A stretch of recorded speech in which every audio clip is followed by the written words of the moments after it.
of your time spent. Okay, time spent and versus correct. Suppose you spent 3 minutes on question. ऐसे कितने question है जिसमें आपने 3 minute spend किए और फिर भी करेक्ट किए? क्योंकि more often than not my feeling is that you will find that even after spending 3 minutes, you have marked it wrong.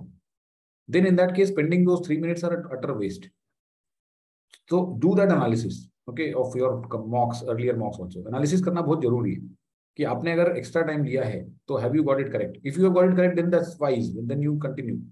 But if you are not Yes, sir. getting it correct, होता यही है sir कि I score around 7 if I give 5 minutes extra to VA.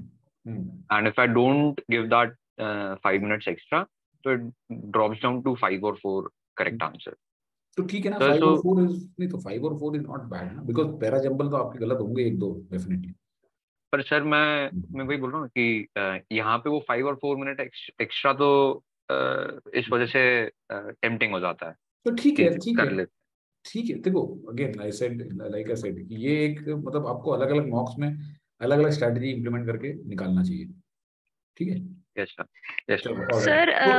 Sir एक question था, जैसे अगर हमने कोई डिफिकल्ट पैसेज चूज कर लिया बाय मिस्टेक, हमें वो इजी लगा और हमने वो चूज कर लिया, बट बाद में मतलब हमने आधा पैसेज पढ़ लिया और तब पता चला कि ये शायद डुएबल नहीं है, तो उसको क्या कंटिन्यू करना चाहिए या छोड़ देना चाहिए? बिल्कुल नहीं सर, आधा पैसेज पढ़ने के बाद भी छोड़ देना चाहिए? तो लेकिन ये डिसीजन 2 मिनट में आ जाना चाहिए।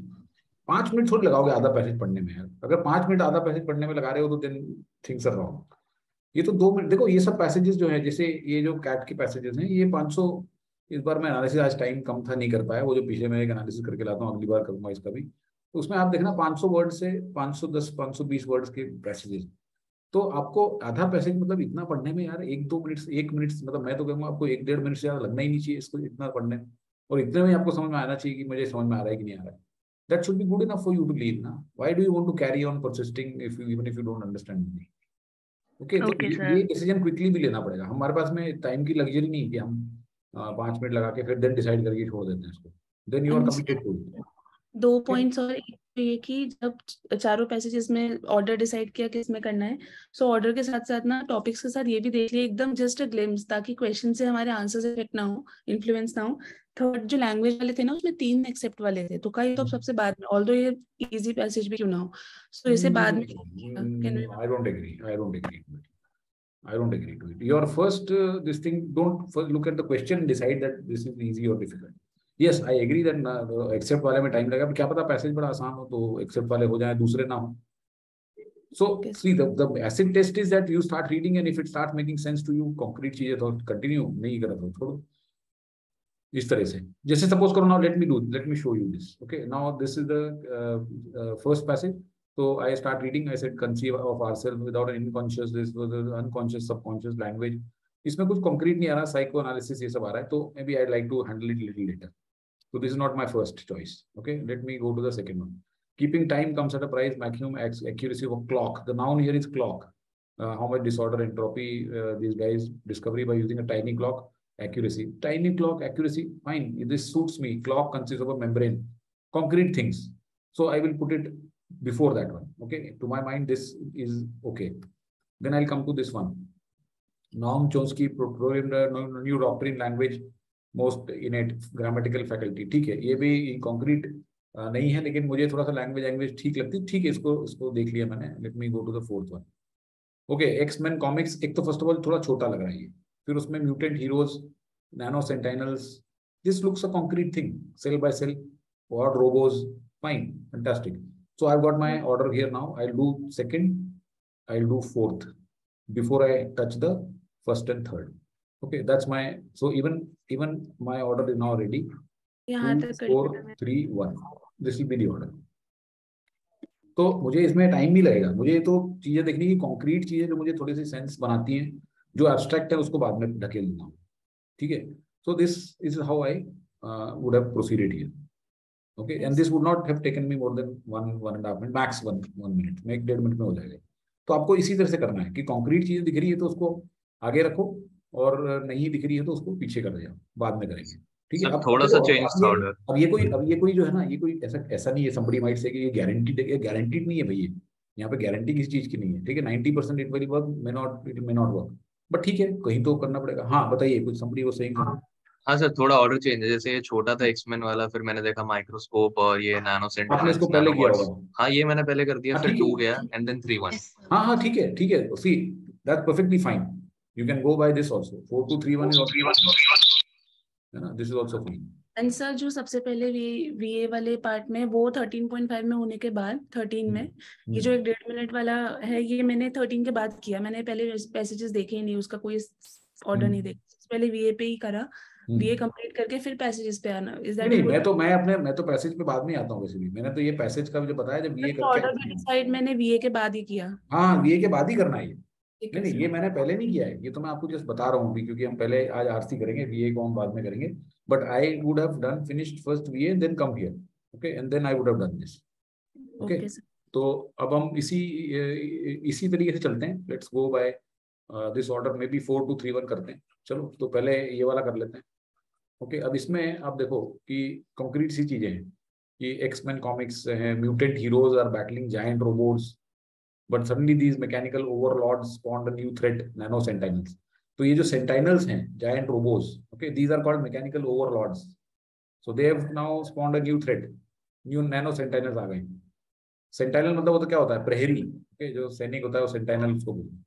Not content to rule Earth with metal fists, these tiny robots invade our bodies at microscopic level, and infected humans were slowly converted into machine cell by cell. Okay, so इस तरीके की चीजें ये new X Men comics में होने लगी। Okay, now a new wave of extremely odd robots is making at least part of Nano Sentinel story come true. And now this was of course fiction, and now extremely odd robots आ गए हैं। तो using exotic fabrication made of squishy hydrogels, plastic polymers, they are making autonomous devices.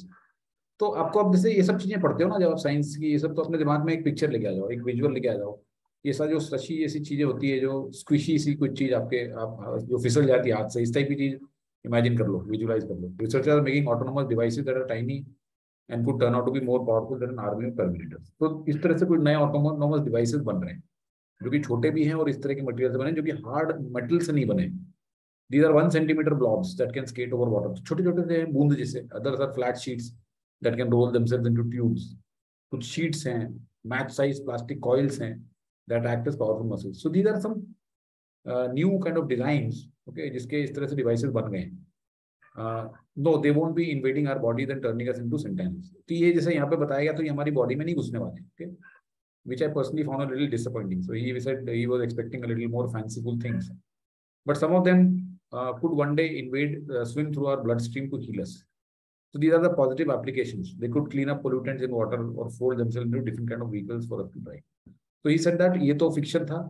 Now this is coming true, and there is a lot of research going on, and these kind of devices are being made out of this material, and these are in the form of small blobs, in the form of small sheets or plastic coils, and they are not going to invade our bodies and turn us into machines, but they are going to help us in maybe sorting out some diseases or cleaning up pollutants and blah blah. So it's a positive applications.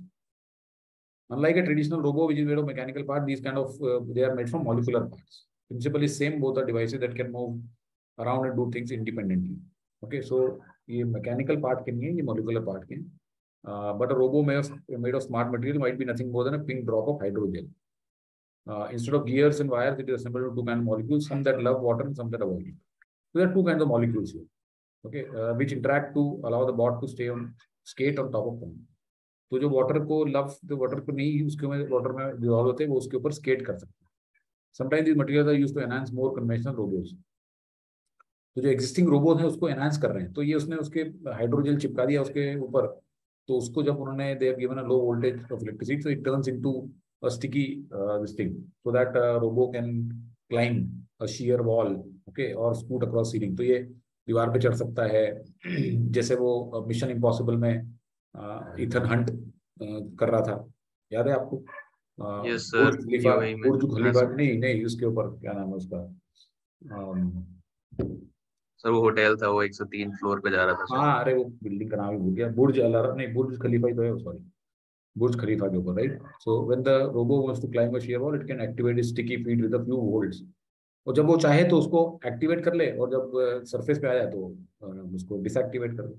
So he's saying that now what are the different ways in which it can be made, and then what are the ways it can be used. It can be used with existing conventional robots also. Okay. Robots that are wholly or partially made of glue aren't the future that I promised, that what I was promised, but it's definitely the future I want. Okay, so he wants them to do things, especially keen on nanometer scale soft robot that can swim through our bodies. And this guy worked with colleagues to prototype these tiny beasts using stretchy materials, such as simple rubber, and sealing them magnetic microparticles.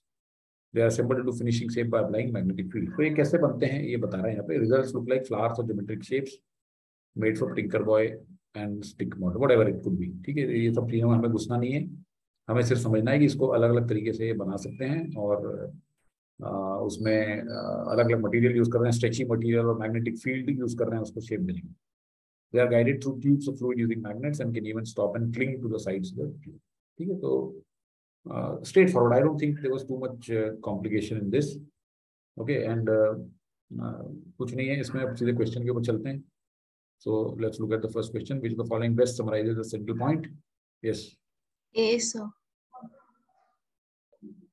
बस एक ही लोगों ने एक ही ने किया है, बाकी लोग.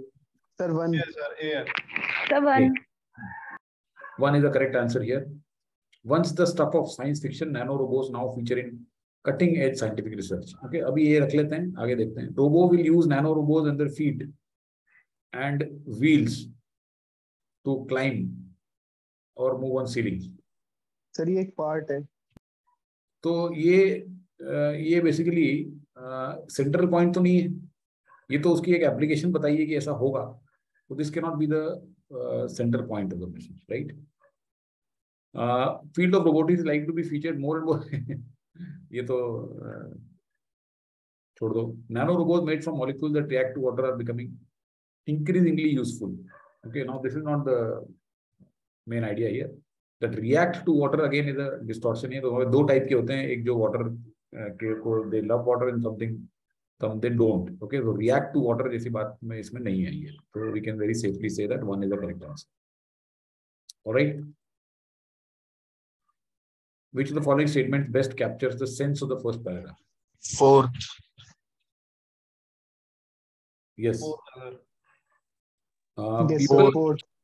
People who were infected by nanosentinel robots became mutants who were called X-Men. ये देखो हर एक ऑप्शन में इसने कुछ ना कुछ डिस्टॉर्शन दिया है. People who were infected by nanosentinel robots became mutants who were called X-Men. ऐसा थोड़ी बोल रहा है ये क्या बोल रहा है यहाँ पे कि these tiny robots invaded our bodies and infected humans were slowly converted into machines cell by cell. तो ये जो है इनको X-Men थोड़ी कहा गया, who were called X-Men. तो ये बिल्कुल ही झूठ. None of the options lips से दिए छोड़ दो. Tiny sentinels called X-Men infected people, turning them into mutant overlords. ये जो sentinels ने इनको क्रिएट किया sentinels ने, इन tiny sentinels को, और वो overlord थे, not the people who got converted into. So this is also a distortion.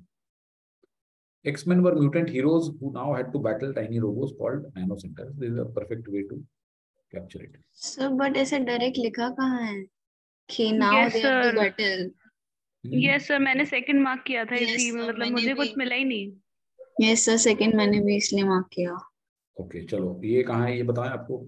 ये तो क्लियरली दिया हुआ है, देखो यहाँ से पढ़ते हैं. Are mutant heroes. तो आर म्यूटेंट हीरोज कौन है बताइए. Who are mutant heroes? X-Men. X-Men, sir. X Men. ठीक है, तो एक्समैन है. तो वहां पे क्या लिखा हुआ है क्वेश्चन में? The X Men were mutant heroes.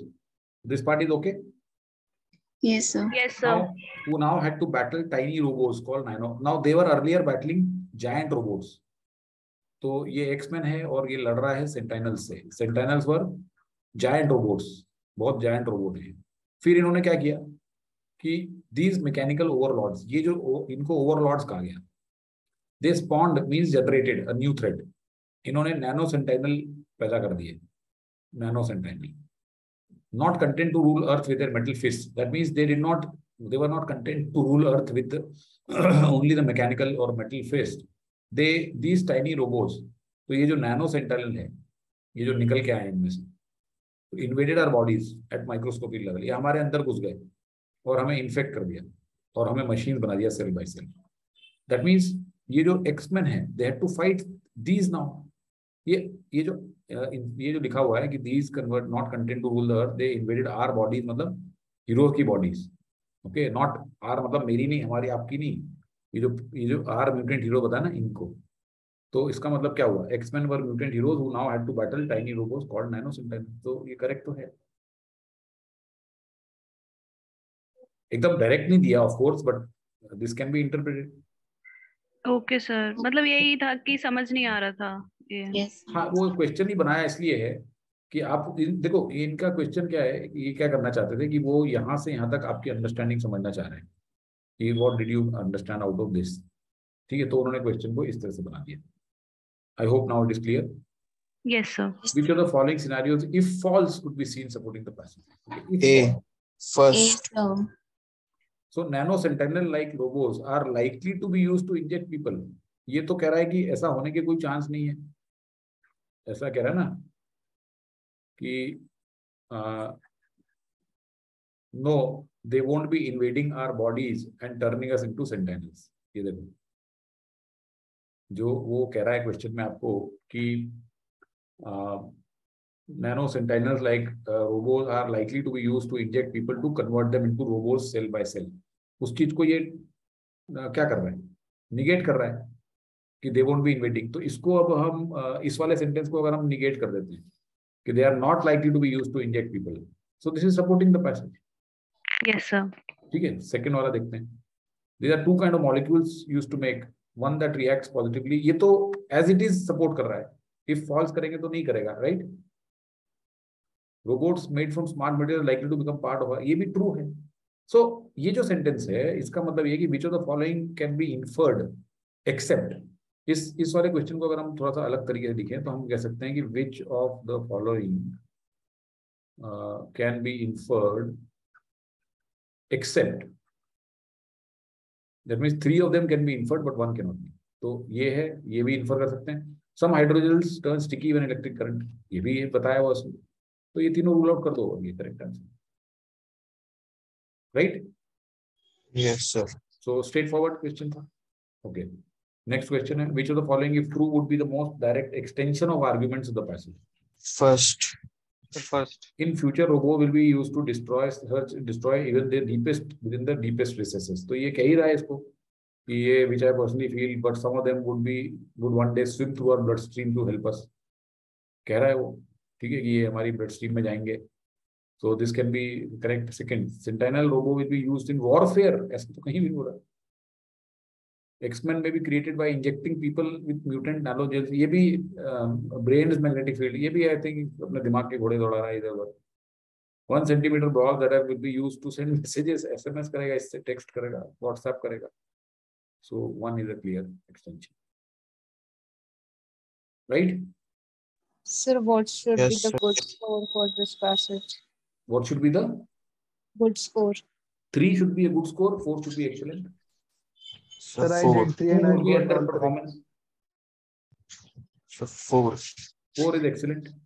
और सर तो देखो हमने कि सही पैसेज चूज करके सबसे पहले करा तो उसका कितना फायदा हुआ कि आपको इसमें ज्यादा दिक्कत नहीं हुई। ठीक है, मतलब मेरे ख्याल से तो समझने में भी कोई इतनी मुश्किल नहीं हुई होंगी, राइट। ओके, सो अब सिर्फ हम भी यहीं पे प्रार्थना कर सकते हैं कि ऐसा एक पैसेज इस बार भी आ जाए हमारे स्लॉट में, जिस भी स्लॉट में हम हैं, करेक्ट। चलो अब आगे चलते हैं और इस वाले की तरफ, एक्यूरेसी ऑफ अ क्लॉक। ठीक है, so keeping time accurately comes with a price। Maximum accuracy of a clock is related to how much disorder entropy it creates every time it ticks। तो यहाँ पे एक एंट्रोपी करके term बताया, तो जो लोग मैकेनिकल इंजीनियर हैं उनको पता होगा एंट्रोपी क्या होती है। कोई है क्या मैकेनिकल इंजीनियर? मैकेनिकल तो नहीं पर वो थर्मोडायनामिक्स जो भी हाँ, thermodynamics। डिसऑर्डरनेस है। हाँ, सो बेसिकली क्या होता है कि कोई भी सिस्टम है तो उसकी जो एनर्जी है, ओके, सो वो अगर अवेलेबल नहीं है to be converted into some kind of a mechanical work और something, it's a waste basically. That means that energy is not going to be productive. It is going to create disorderliness and randomness in the system. तो इस तरह से आप समझ लो कि ये एक वेस्ट जा रही है हीट एनर्जी. ओके, तो accuracy of a clock is related to how much disorder it every time it creates. So this some people made the discovery using a tiny clock with an accuracy that can be controlled. तो उसमें एक nanometre thick 50 nanometre की thick silicon nitride थी जिसको electric current से vibrate कराया गया. और जब वो मेम्ब्रेन ऊपर नीचे जाती थी and return to its original, it counted a tick and regularity of spacing between the ticks represent the accuracy. So they were trying to measure the accuracy. They found that as they increased the clock's accuracy, heat produced grew, increasing the entropy of its surrounding by jostling nearby particles. So जैसे जैसे आप उसको accurate बना रहे हो वैसे वैसे उसकी entropy बढ़ रही है. If a clock is more accurate, you are paying for it somehow. So obviously that whatever energy is released is a waste. Okay, so you are paying for it if your clock is accurate. जॉट्सली क्या होता है? जॉस्लिंग means कि आसपास को धक्का देना, पास पास को. जैसे आप अगर लाइन में खड़े हो तो एक दूसरे को धक्का देते हो तो ये जॉस्लिंग. अच्छा, ओके, ठीक है. So you are paying for it somehow. In this case you pay for it by pouring more ordered energy into the clock. So disorder create कर रहे हो तो आप उसमें और ऑर्डर्ड एनर्जी डाल रहे हो which is converted to entropy. That means you are wasting. By measuring time, we are increasing the entropy of the universe. The more entropy there is in the universe, closer it is to the eventual demise. तो ये कह रहा है कि अगर आपने ज्यादा accuracy कर दी तो यूनिवर्स खत्म भी हो सकता है. Maybe we should stop measuring time. The scale of additional entropy is so small though that there is no need to worry about its effects. लेकिन ये बहुत छोटा है तो ऐसा इसके बारे में हम ज्यादा चिंता नहीं करेंगे. Okay, so this paragraph tells you that it is possible for to see the effect of change in accuracy on the entropy. Okay, and if you make a clock more accurate, then there is more entropy, and the entropy increases disorder in the universe and makes it and sends it closer to its eventual demise. So somebody is saying you should even stop measuring time. But ये इतना छोटा है कि ऐसी कोई हमें चिंता की जरूरत नहीं है.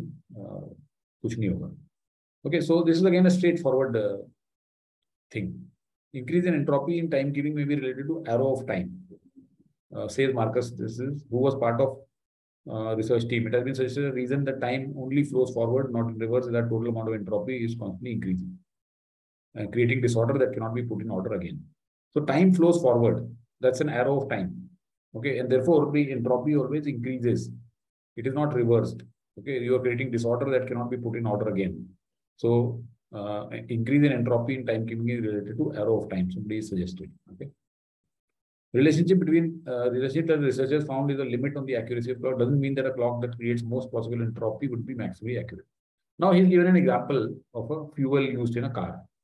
तो अगर एक कार बहुत तेज चल रही है तो डेफिनेटली फ्यूल ज्यादा खा रही है, पर इसका ये मतलब नहीं कोई अगर फ्यूल ज्यादा खा रही है तो वो तेज चल रही है. तो इसी वजह से आपने ये देखा कि एक अगर क्लॉक बहुत एक्यूरेट है तो वो बहुत ज्यादा एंट्रोपी क्रिएट कर रही है. इसका मतलब ये नहीं है कि कोई क्लॉक अगर बहुत एक्यूरेट बहुत ज्यादा एंट्रोपी क्रिएट कर रही है तो it will be very accurate. तो उसका एग्जांपल उसने दे दिया this grandfather clock. Okay, so grandfather inefficient grandfather clock isn't more precise than an atomic clock just because it is creating more entropy. Okay, so this is a very important point here that ऐसा नहीं है कि increase in accuracy अगर increase in entropy है तो increase in accuracy ही है, ऐसा नहीं है. Okay, increased accuracy generates increased entropy, but reverse is not necessarily true. That increased जैसे A causes B, but B does not always cause A. Okay, तो आपको इसको reverse में नहीं लेना है. When researchers compared the results with theoretical models developed for clocks that rely on quantum effects, they were surprised to find the relationship between accuracy and entropy seemed to be the same for both. तो इन्होंने क्या किया कि theoretical models जो quantum effects जो clocks quantum effects चलती हैं उनके ऊपर देखा तो relationship जो थी वो भी same थी उसके ऊपर. So we can't be sure that results are actually universal though, because there are many types of clocks for which relationship between accuracy and entropy haven't been tested. तो ऐसा लगा है ना कि जो क्वांटम इफेक्ट से क्लॉक चलती है उसकी भी एक्यूरेसी और एंट्रोपी का रिलेशनशिप सेम है, but we can't say that this will be universal because there are many clocks on which this hasn't been yet tested. It is still unclear how this principle plays out in real devices like atomic clocks, which push the ultimate quantum limits of accuracy. तो हमें नहीं पता कि atomic clock में क्या होगा, क्योंकि वो तो क्वांटम लिमिट्स ऑफ एक्यूरेसी, मतलब बहुत एक्यूरेट होना पड़ेगा. तो ये बंदा कह रहा है, understanding this can be helpful for designing clocks in future, particularly those using quantum computers and other devices where both accuracy and temperature are crucial. This finding could help to understand more generally how the quantum world and classical world are similar and different in terms of thermodynamics and passage of time. Okay, so again, not a very difficult passage. Okay, shall we look at the questions? It's a bit like fuel used in a car. Just because I'm using more fuel doesn't mean I'm going faster or further. What is the purpose of the example? A.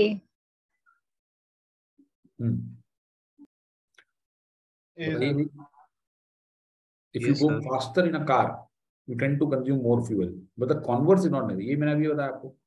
In the same way, increased entropy doesn't mean greater accuracy. बिल्कुल सही कह रहा है ये. ठीक है, कोई गलत नहीं कह रहा. आगे देखते हैं. Further you go in a car, the more fuel you use. दूर जा रहा है तो इसमें कोई इसको बताने की जरूरत है ही नहीं. If you measure the speed of car with a grandfather clock, तो I think he's एक दो चढ़ा के ऐसे ऑप्शन बनाए इसने. The further and faster you go in a car, the greater amount of fuel you will use and greater amount of heat and therefore greater entropy. One is a very clear answer. ठीक है, इतना easy question आपने expect किए थे? नहीं sir. No, sir. Author makes all of the following arguments in the passage except that. ये आ गया sir इसमें थर्ड मार्क किया था. Controversy with a C. तो इसमें सही आंसर क्या है? मतलब मैं वो नहीं बोल रहा हूँ जो वहां पे बताया गया है, ऑफिशियल आंसर नहीं बोल रहा हूँ. आपका सही आंसर क्या है? Sir C. C. There is no difference in accuracy between an inefficient grandfather clock and an atomic clock.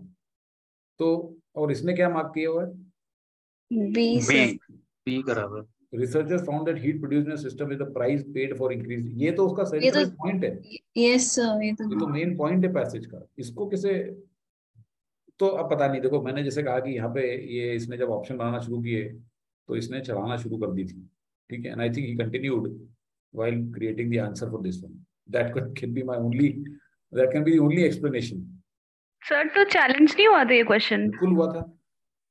उन्होंने देखो उन्होंने पब्लिकली कुछ नहीं बोला है, but I'm sure, I'm 100% sure they would have given marks for this too. People who would have marked, या तो सभी को दिया होगा या फिर उन्होंने जिन्होंने ये सेकंड मार्क किया उनको दिया होगा. सर सेकंड तो कहीं से भी नहीं लग रहा. क्या चीज? हाँ मतलब सेकंड नहीं है आंसर, वही बोल रहा हूँ. सेकंड आंसर नहीं है, आंसर थर्ड है. ठीक है, और ये मतलब बहुत एविडेंट है. इसमें किसी भी तरह का कोई एम्बिग्विटी इस क्वेश्चन में है ही नहीं. मतलब आप किसी को भी अगर ये पढ़वाओगे और उससे पूछोगे तो कोई भी बता देगा कि हाँ इसका तो आंसर 3. मतलब ये तो साफ साफ दिया हुआ है ना कि there is no difference in accuracy. ठीक है, तो इसको हटा देते हैं, मतलब इसको आगे चलते हैं. इसके ऊपर मतलब कोई इसमें डाउट की बात ही नहीं है. तो आपने अगर इसमें 3 मार्क किया तो आपका आंसर सही है. Okay okay. Which of the following sets of words and phrases serve best? C sir, 3. So measuring time. Okay, here it says electric current, heat, quantum effects. देखो एक्यूरेसी इसमें अगर 2 वर्ड में इसको बताना हो तो एक्यूरेसी और एंट्रोपी, राइट? तो एक्यूरेसी और एंट्रोपी तो होना ही चाहिए ना ऑप्शन में. उसके बिना तो ऑप्शन बिल्कुल ही अधूरा है. तो आप देख लो किस में है वो. सिर्फ एक ही में है वो. Isn't it? Right? Yes, so, sir. The correct answer. None of the following statement can be inferred from the passage except that. देखो अब इसमें the arrow of time has not yet been tested for atomic clock. अभी इसका पहले तो question का मतलब क्या है? None of the following can be inferred except means which can be inferred. Okay, which is correct? Which is correct? इसमें से एक ही करेक्ट है, 3 नहीं है. तो क्या ए करेक्ट है एरो ऑफ टाइम? और ये क्यों नहीं है? सर क्योंकि एरो ऑफ टाइम के लिए नहीं बोला है वो एटॉमिक क्लॉक का. उसमें एंट्रोपी और जो उसका रिलेशन है उसके बारे में बात हुई. ये इसमें देखो अगेन ये इसका एक बहुत क्लासिक ट्रैप है कि वहां पे एक एरो ऑफ टाइम करके कॉन्सेप्ट बताया उसने और एक एटॉमिक क्लॉक बताया. दोनों के अंदर कोई लेना देना नहीं है. हाँ सर। तो और उसको जोड़ दिया इसमें। वही था ना, एरो ऑफ टाइम, तो वो बता रहा है कि वो डायरेक्शन डिफाइन कर रहा था क्यों होता है कि एंट्रोपी रिवर्स नहीं हो सकती है, हाँ, इसलिए एरो ऑफ टाइम में इसलिए कि टाइम एक only moves unidirectional. Forward. Yes, time only moves forward. तो therefore this is absolutely irrelevant and illogical. तो ये बिल्कुल गलत है। Quantum computers are likely to produce more heat, hence more entropy, because of the emphasis on their clock's accuracy. तो इसको तो infer कर सकते हैं ना कि जो ज्यादा एक्यूरेट होगा वो ज्यादा एंट्रोपी प्रोड्यूस करेगा, राइट और नॉट? तो इसको रख सकते हैं। Grandfather clocks are likely to produce less heat and less because they are not as accurate. Grandfather clocks are likely to produce less heat and less entropy because they are not as accurate. ऐसा है क्या? No, sir. This is wrong, ना? A clock with a 50 nanometer has been made to vibrate. अब कई बार हम जल्दी जल्दी में इसको मार्क कर देंगे क्योंकि ऐसा लिखा हुआ है उसमें, लेकिन वो क्या लिखा हुआ है कि ये जो आखिरी में प्रोड्यूसिंग, ये प्रोड्यूसिंग इलेक्ट्रिक करंट नहीं है, they are produced by electric current. देखो किसी ने अगर ये मार्क कर दिया है तो वो अपना करेक्ट कर ले। The clock consists of a 50 nanometer vibrated by an electric current. Doesn't mean that vibrated by an electric current doesn't mean that it produces electric current. Therefore, this is also wrong. And B is the right answer. Right? ये fourth वाला point एक बार फिर से बता दीजिए। Fourth में देखो, fourth में वो क्या बोल रहा है कि clock with 50 metre nanometre has been made to vibrate producing electric currents. That mean इसके वाइब्रेशन से इलेक्ट्रिक करंट प्रोड्यूस हो रहे हैं। वहां पे क्या लिखा हुआ है?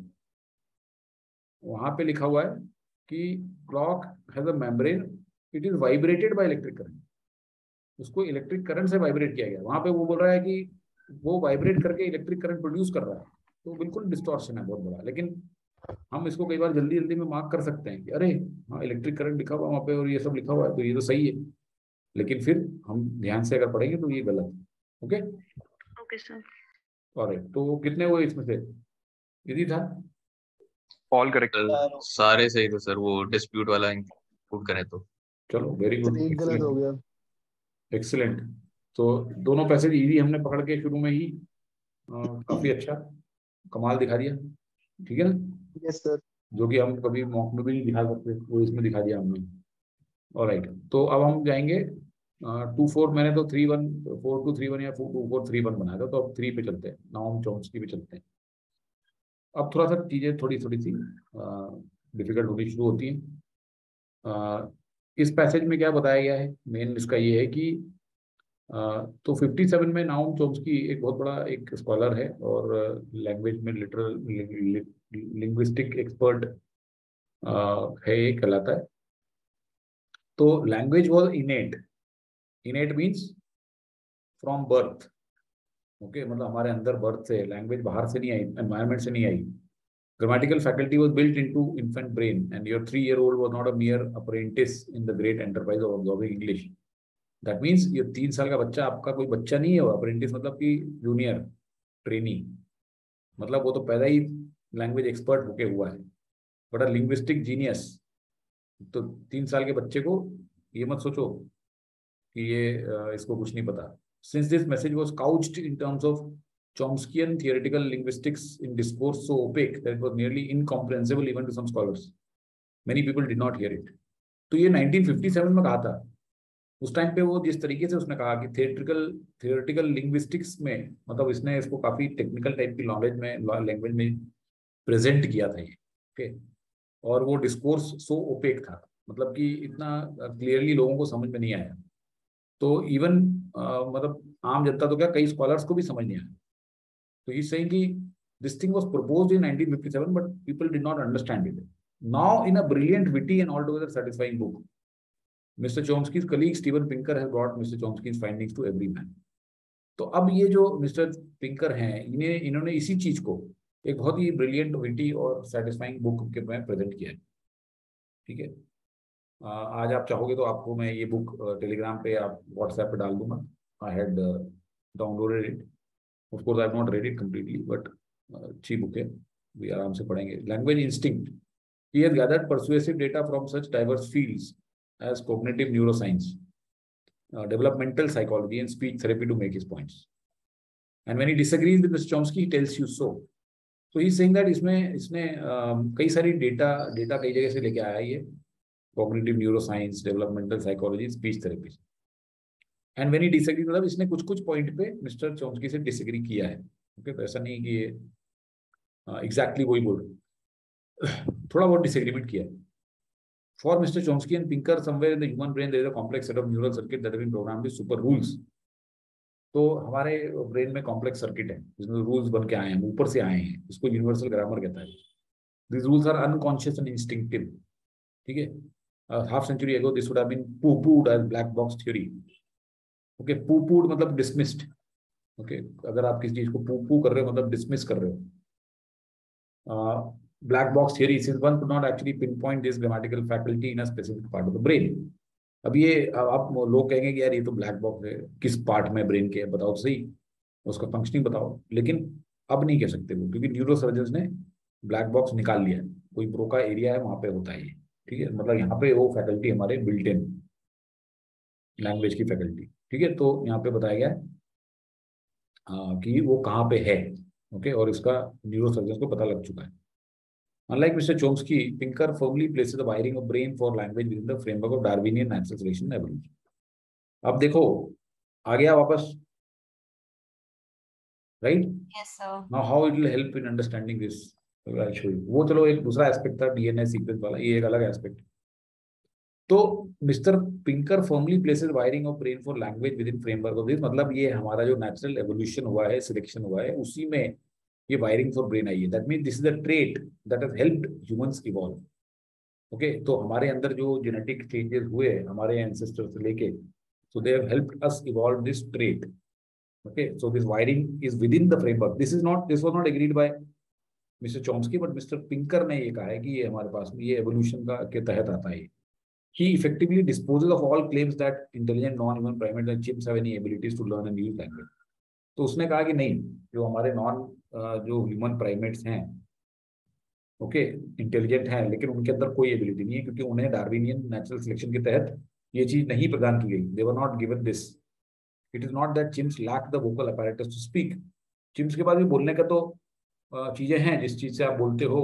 ओके, जो आपका वोकल कॉर्ड्स और आपकी जो टंग और ये सब चीजें जो है वो तो है उसके पास भी, लेकिन their brains are unable to produce और यूज ग्रामर. लेकिन उनके ब्रेन में वो पार्ट मिसिंग है. On the other hand, language instinct, when it first appeared among our most distant hominid ancestors, must have given them a selective reproductive advantage over their competitors, including the ancestral chimps. So ये हमारे पास में इसलिए आया हमारे hominid ancestors के पास में, it gave them some selective advantage over the competitors, and therefore they evolved with it. Whereas जो बेचारे chimps थे उनको ये नहीं मिला. Okay. So here he is talking on the within the context of Darwinian natural selection, that these traits basically have evolved and they have accorded basically the ability to selectively have a reproductive advantage over competitors. Okay. So according to Mr. Pinker, the roots of language must be in genes, but there cannot be. तो अब देखो, तो अगर आप Darwinian बात कर रहे हो तो मतलब कि लैंग्वेज कहीं ना कहीं आपकी जीन्स में आई है. But there cannot be a grammar gene any more than there can be a gene for any heart or any complex body structure. Now he's saying कि ऐसा नहीं कि कोई एक जीन है. ओके, ये हम कई बार पढ़ चुके हैं इस टाइप की बातें भी, कि कोई एक जीन नहीं होता कि ये इस चीज पूरी चीजों के लिए होता है. Now comes the other angle to this. This proposition will undoubtedly raise the hackles of some behavioral psychologists and anthropologists. अब ये जो इन्होंने कहा है मिस्टर पिंकर ने कि ये ग्रामर जो है और ये जो लैंग्वेज वाली जीन है, ये तो हमारी इनहेरिटेड है, ये तो हमारे अंदर हमें एवोल्यूशन से आई है. तो इसको पढ़ के कई लोगों की जो है वो कई लोग रेज द हैकल्स, मतलब क्या होता है? Anyone, what is the meaning of raising the hackles?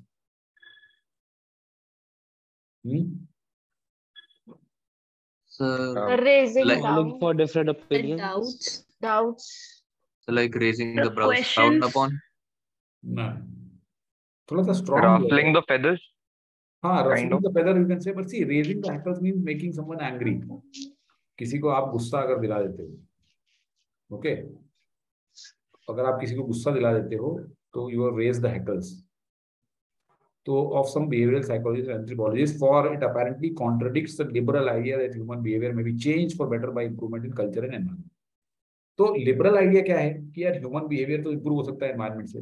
देखो इसमें एनवायरनमेंट आ गया कि ये जो एंथ्रोपोलॉजिस्ट और बिहेवियर साइकोलॉजिस्ट कहते हैं कि यार ये हमारी जो बिहेवियर है, जो हम जो भी कुछ करते हैं ना, ये जेनेटिकली नहीं है, ये एनवायरमेंटली गिवन है, और अगर कल्चर और एनवायरनमेंट इंप्रूव कर दोगे तो सबका बिहेवियर सुधर जाएगा। तो फिर वही बात आ गई कि चोर जो है वो जेनेटिकली चोर नहीं होता है, वो चोर के घर में रहा सिपाही का बेटा तो भी चोर हो जाएगा।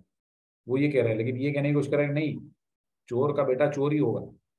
तो ऑब्वियसली ये लोग जो कहते हैं कि नहीं चोर इसलिए चोर बना कि वो चोर के घर में रहा, तो उनको गुस्सा आ जाएगी ना ये सुन के। You can relate these two things.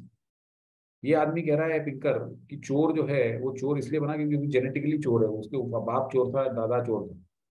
तो वो कह रहा है कि नहीं, वो ऐसा नहीं हो सकता, जेनेटिकली चोर नहीं बन सकता, उसको एनवायरनमेंट ऐसा मिला कि वो चोर बन गया। तो आप अगर ऐसी वाली बात कर रहे हो तो आप इन लोगों के हैकल्स रेस कर रहे हो, you are angering them. Okay, liberal idea that human behavior may be changed for better by improvement in culture and environment. It might seem to invite the twin bugaboos of biological determinism and racism. Bugaboos मतलब objects of fear होता है कि कोई जैसे भूत, इसको भूत बोल सकते हो कि biological determinism and racism का भूत आ गया सामने। देखो रेसिज्म का भूत क्या है कि आप अगर कुछ बोलोगे कि यार ये काला है और ये काला है, ये तो ऐसे ही रहेगा, ये तो गवार है गवार ही रहेगा, इसके तो जीन में ही है, तो ये लोग बहुत बुरा मान जाते हैं ना। ये कहते हैं कि यार आप जो किसी का बिहेवियर है वो उसके रेस से थोड़ी, जेनेटिक्स से थोड़ी है। तो अगर आप ऐसा कह रहे हो कि ये काला है और काला ही रहेगा और ये बेकार ही रहेगा आदमी, तो आप रेसिज्म के भूत को बुला रहे हो। कि आप जो भी कह रहे हो बायोलॉजिकल डिटरमिनिज्म मीन कि आदमी जो है जो भी लेके आया अपना डेस्टिनी वो जेनेटिकली लेके आया, वो चेंज कर ही नहीं सकता। तो पिंकर जो कह रहे हैं कि लैंग्वेज की एबिलिटी हमारी जेनेटिकली एंडाउड है, तो you are angering these people and inviting the attack on you of racism. Now the author is trying to defend Mr. Pinker. Yet Mr. Pinker stresses one point that should allay such fears. That means Pinker जो है वो एक point बताते हैं कि नहीं नहीं चुप रहो यार, मैं ऐसा नहीं है, मैं रेसिस्ट नहीं हूँ, आई am not a resist. Even though there are 400,000, 40,000, 4,000 to 6,000 languages today, they are all sufficiently alike to be considered one language. मतलब मैं थोड़ी बोल रहा हूँ कि हमारे आपस में इंसानों में कोई भेदभाव है। मैं तो ये कह रहा हूँ कि भले हम 4,000 से 60,000 लैंग्वेज यूज करते हैं, लेकिन हम कोई अगर एक्स्ट्रा टेरेस्ट्रियल बीइंग हमें देखेगा तो उसको एक ही लैंग्वेज नजर आएगी। In other words, most of the diversity of world culture so beloved to anthropologist is superficial. तो आप जो ये डाइवर्सिटी की बात करते हो ये सुपरफिशियल एंड माइनर है compare to similarities. That means there are more similarities. So therefore I am not trying to evoke racism here. All I am trying to say that कि ये हमारी लैंग्वेज जो है ये बेसिकली एक ही है, चाहे कितनी भी लैंग्वेज हो, ओवरऑल ये एक ही है। Racial differences are literally only skin deep, मतलब वो सिर्फ ऊपर से दिखता है डिफरेंस, अंदर तक नहीं है। The fundamental unity of humanity is the theme of mister Chomsky grammar end of this exciting book. तो ऑथर ने अल्टीमेटली उनको कहा है कि ये लोग जो है वो रेसिस्ट, ये मतलब ये लोग नहीं, ये जो पिंकर साहब बात कर रहे हैं ये यूनिटी ऑफ ह्यूमैनिटी की बात कर रहे हैं, ये कोई रेसिज्म और ऐसी तरह ये नहीं लेके आ रहे हैं। Okay, so that's the passage here. तो I hope not very difficult, though उतना आसान नहीं है उनके जैसा, बट कैसा लगा आपको? सर फर्स्ट टाइम रीड किया था तो 80% एक बार में समझ में आ गया था। ओके ठीक है, तो 80% is good enough, 70 to 80% is good enough. Yes sir, 80% समझ के चारों क्वेश्चन सही हो गए थे, तो बस स्ट्रेट फॉरवर्ड। सर पढ़ा हुआ था तो reading was a breeze. Alright, which of the following statement best summarises the author's position about Pinker's book? Yes, बताइए। Anatomical development like voice box play a key role, ये तो बिल्कुल उल्टा है। Okay, this is totally false, because he saying जो हमारी genetically जो language है वो किसी वॉइस बॉक्स या किसी उस पर नहीं है, वो तो हमारे जीन्स में है, और वो जीन जो एक एरिया जो ब्रेन में जो है वो बॉक्स फिट है वहां पे, तो ये गलत है। Universality of language instinct counters claim that Pinker's book is a racist. ये है सही कि नहीं है? हाँ सर सही है। ये तो एंड में यही बोल रहा है ना, yes sir. Evolutionary and deterministic framework makes it racist, इसको तो काउंटर कर रहा है author. Yes sir. Yes sir. Culture environment play key role in shaping, इसको भी काउंटर कर रहा है ऑथर। नो, ये तो हम लैंग्वेज को इंस्टिंक्ट लेके आए ऊपर से, कल्चर सर मतलब वो बिहेवियरल जो साइकोलॉजिस्ट है उनके अगेंस्ट, उनके मतलब वो बिहेवियरल साइकोलॉजिस्ट है उनके ये उनका व्यू है. Yes, sir. Yes, sir. Right. So second is the right answer. Right? According to the passage, all of the following are true about the language instinct except that. क्या all intelligent primates को मिली है वो? Chimp को तो नहीं मिली. तो ये तो यहीं पे गलत हो गया. Yes, sir. Yes, sir. Not all intelligent primates are gifted. ये भी सही कह रहा है ये. Yes, sir. तो नहीं मिली. Development in neuroscience have increased its acceptance. ये कह रहा है क्या? ये तो कह रहा है. हाँ सर, ये पहले पूपू करते उस चीज को, बट अभी जो हाँ, ये डेवलपमेंट कहा है ना, तो उसके हिसाब से दे कैन कंफर्म हाँ, इट. ये कहा ना कि ये लिखा हुआ है इसमें कि न्यूरो साइंस में डेवलपमेंट हुआ, ये कॉग्निटिव न्यूरो साइंस में डेवलपमेंट हुआ, डेवलपमेंट साइकोलॉजी हुई, तो इसलिए ये तो दिया हुआ है. तो this is not the answer. It Sir, confirms evolutionary reproductive advantage, ये भी कह रहा है डार्विनिज्म. Yes. हाँ, बोलिए. इतना थर्ड ऑप्शन दोबारा बता दो. बता देता हूँ. देखिए, developments in neuro science have increased it's acceptance. ये यहाँ पे कह रहा है ना. The language instinct in language he has gathered persuasive data from such diverse field as cognitive neuroscience. आ गया सर, समझ आ गया. Development psychology and all of these things. हाँ जी, हाँ जी. है ना. ओके. हाँ, प्रेरणा आप कुछ बोल रहे थे? हाँ जी सर, वो आपने मैंने बताया था ना पूपूट का, क्या बताया था आपने? किसका? डिसमिस्ड. पूपूट का मीनिंग किसका? सर फर्स्ट पैरा में पूपूट का मीनिंग बताया था ना आपने. मेरे को तो आवाज सुनाई नहीं दे रही. क्या है, किसका? सेकंड पैरा में पूपूट जो वर्ड है उसका. मतलब पूपू. ओहो, पूपू मतलब बेसिकली डिसमिस. डिसमिस. ओके. किस चीज को डिसमिस कर देना. जैसे सपोज करो आप मुझे किसी ने आके मुझे कहा कि यार मैं आरसी पहले करता हूँ, एंड आई पूपूड हिज सजेशन. मुझे कहा कि यार you please do RC first, तो आई पूपूड हिज सजेशन, मतलब आई डिसमिस. मतलब not that I will do it, I am just saying, giving an example. ठीक है. एंड सर बुगाबूज मतलब कि किसी ऑब्जेक्ट ऑफ फियर, मतलब जैसे कि भूत प्रेत. भूत मतलब जिसको कि जनरली क्या है, जैसे हम बोलते हैं ना कि यार ये हमने तो रेसिज्म का भूत बुला दिया. सपोज करो दो लोग डिस्कस कर रहे हैं और उनमें मोदी भक्त भी है और एंटी भक्त भी है कोई, तो अगर वो इस तरह से कुछ डिस्कस करने लगे जिससे कि they invited the bugaboos of nationalism and this thing कि नहीं हम तो ये हैं, हमारा राष्ट्रवाद आ गया सामने. तो इस तरह से ये भी सब आजकल बगाबू हो गए हैं. मतलब जिस दूरी रहे, दो दोस्तों के बीच में ये सब चीजें दूरी रहे तो अच्छा है. लोग अपने रिश्तेदारों से मुंह मोड़ लेते हैं आजकल. लोग झगड़ जाते हैं फेसबुक ग्रुप, उसमें व्हाट्सएप ग्रुप में छोड़ के चलते हैं कि यार तूने मोदी के खिलाफ ऐसा क्यों बोल दिया, तूने राहुल गांधी को पप्पू में बोल दिया, तूने ऐसा क्यों कर दिया. ठीक है ना. तो आजकल तो ये बगाबूज मतलब कोई भी चीज जो कि दूरी रहे तो ठीक है. Okay, which can be create a lot of controversy. Alright, तो वहां पे थे हम. ये हो गया था आंसर इसका ए. ठीक है ना. Next question, from the passage can be inferred that all of the following are true except. Yes.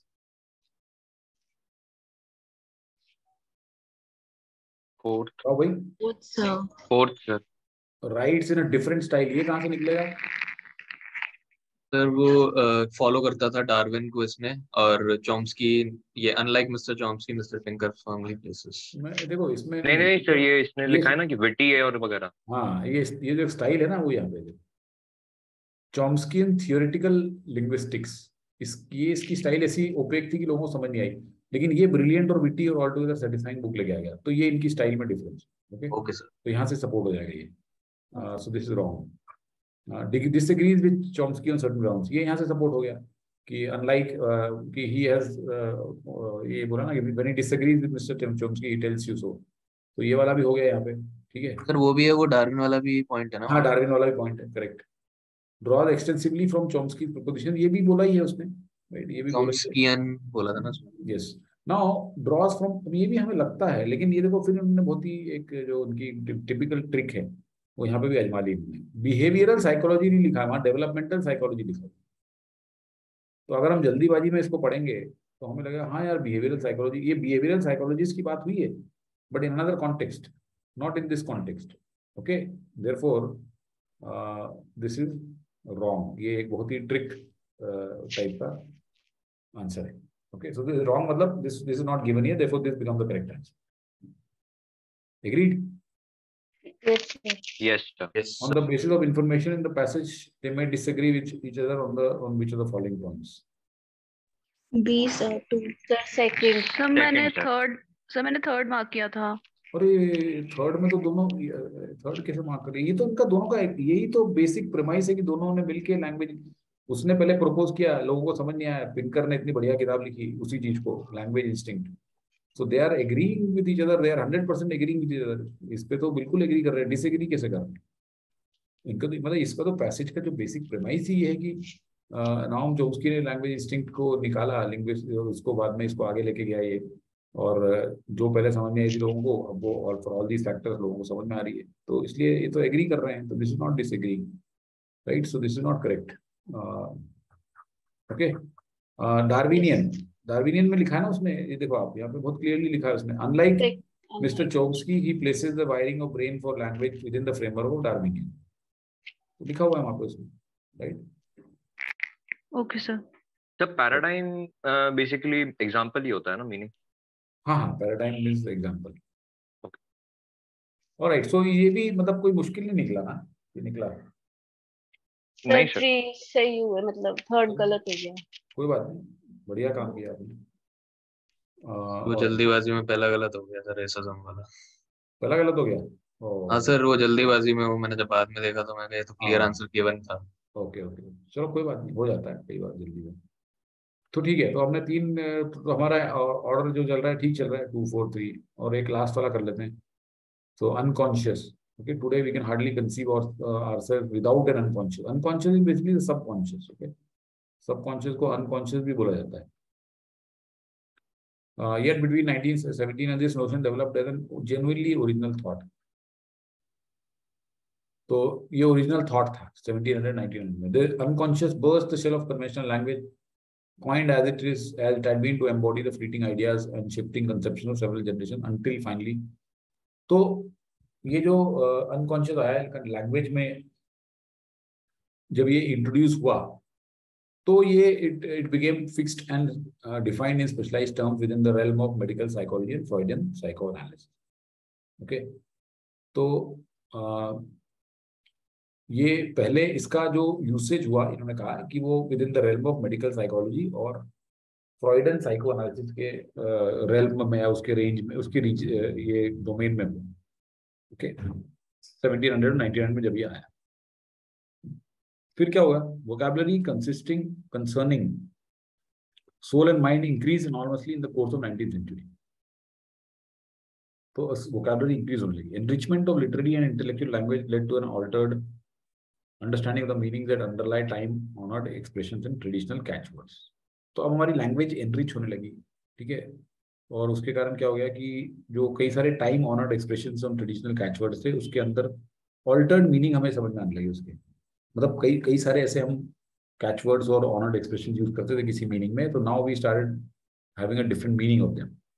Eight the same time once coined powerful new ideas attached to a whole host of seemingly unrelated issues, practices and experiences, creating a peculiar network of preoccupation that a group has not existed before।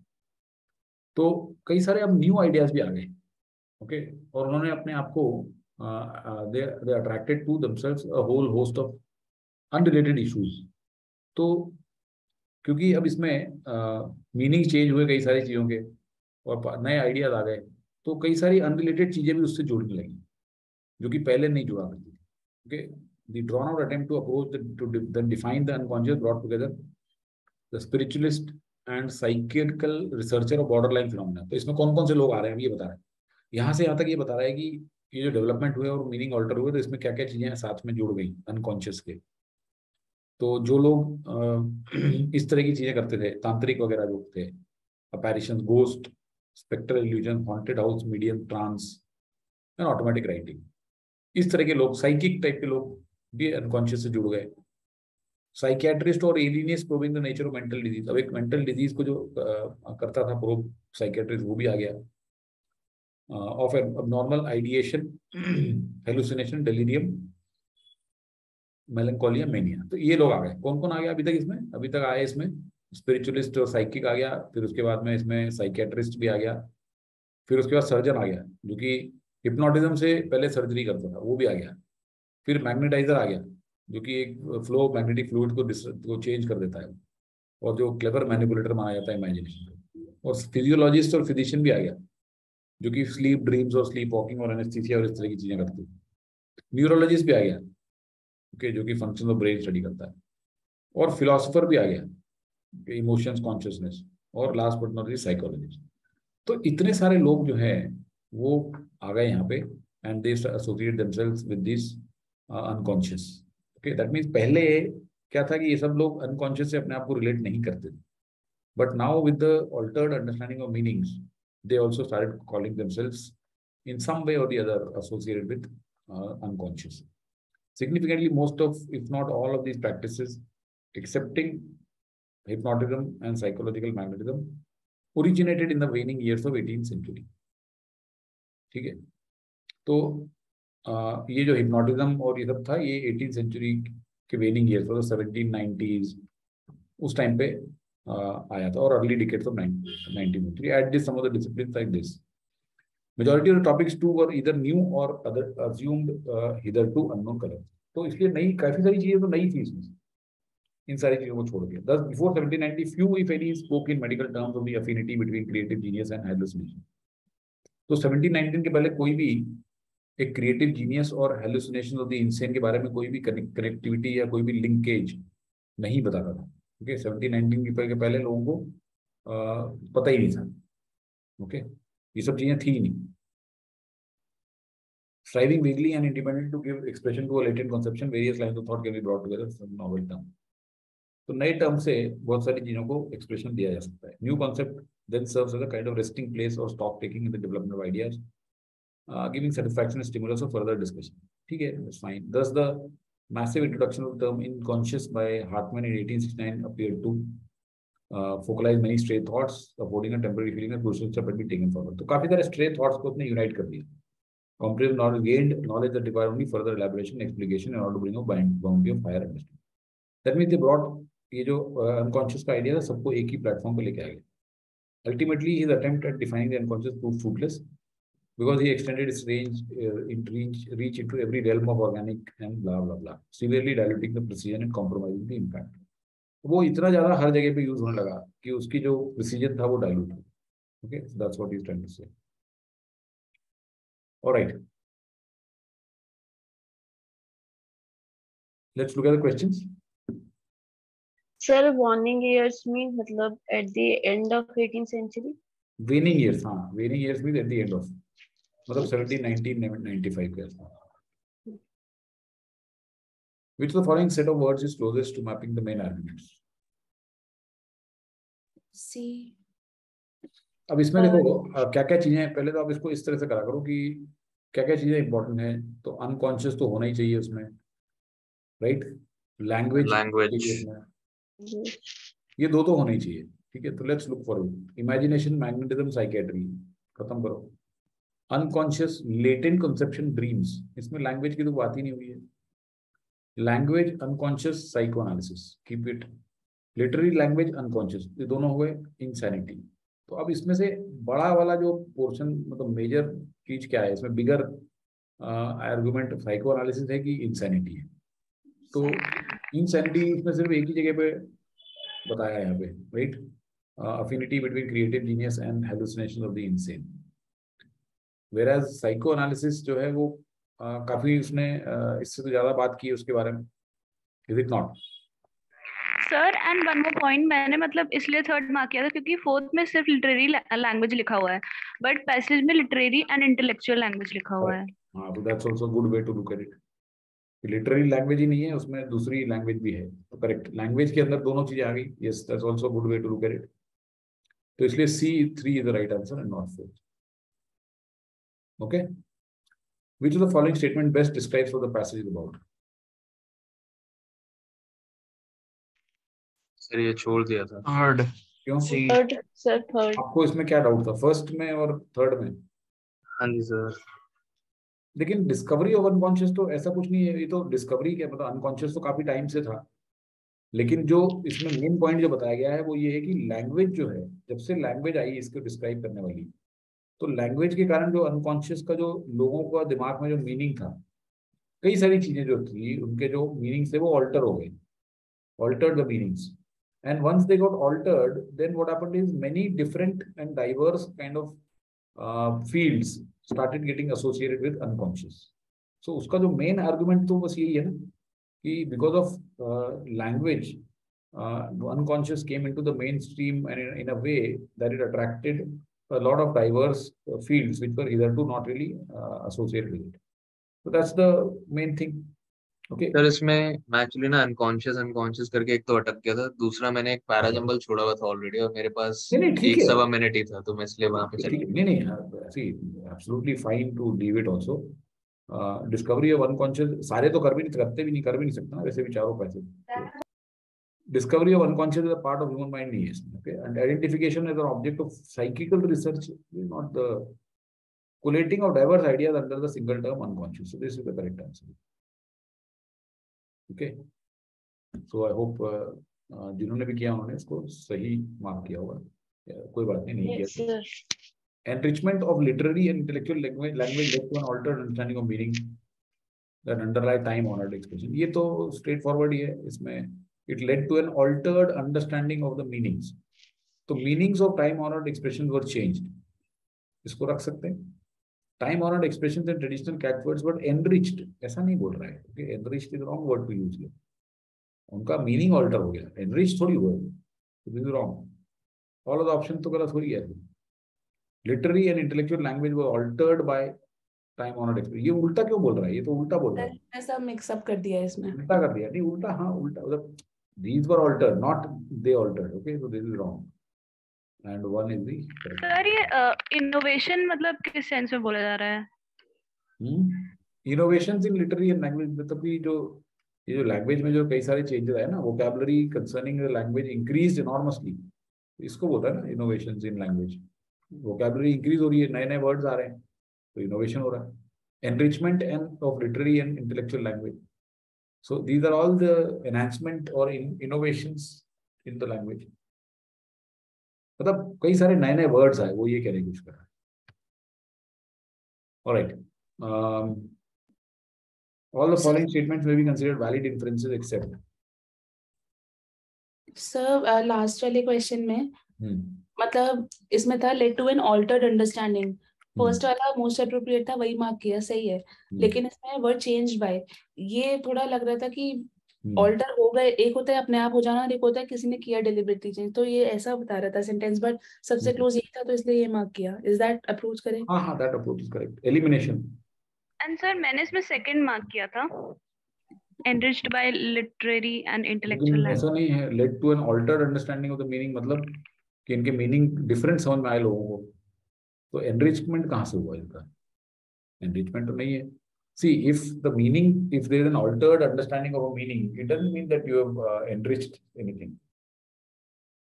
Enriched तो मतलब कि ज्यादा rich हो गई, ज्यादा refined हो गई. Words, language refine हो गई थी, वो वर्ड थोड़ी हुए थे. एनरिचमेंट तो लैंग्वेज का हुआ था. इस टाइम ऑनर्ड एक्सप्रेशंस का थोड़ी एनरिचमेंट हुआ था. तो यहाँ पे ये खेल गया इससे. ठीक है ना, ये एनरिचमेंट से यहाँ पे खेल गया. वो ऑप्शन उसने ऐसा बना दिया, तो that's wrong. Okay. Okay, sir. All right. All of the following statement may be considered valid inferences except. New conceptions in 19th century could provide new knowledge because of establishment of fields such as anesthesiology. So, क्या ये correct है? Anesthesiology 19th century में बनी थी क्या उसके पहले की थी? देख लीजिए क्या लिखा हुआ है यहाँ पे. एनेस्थीसियोलॉजी के बारे में बताया कब थी?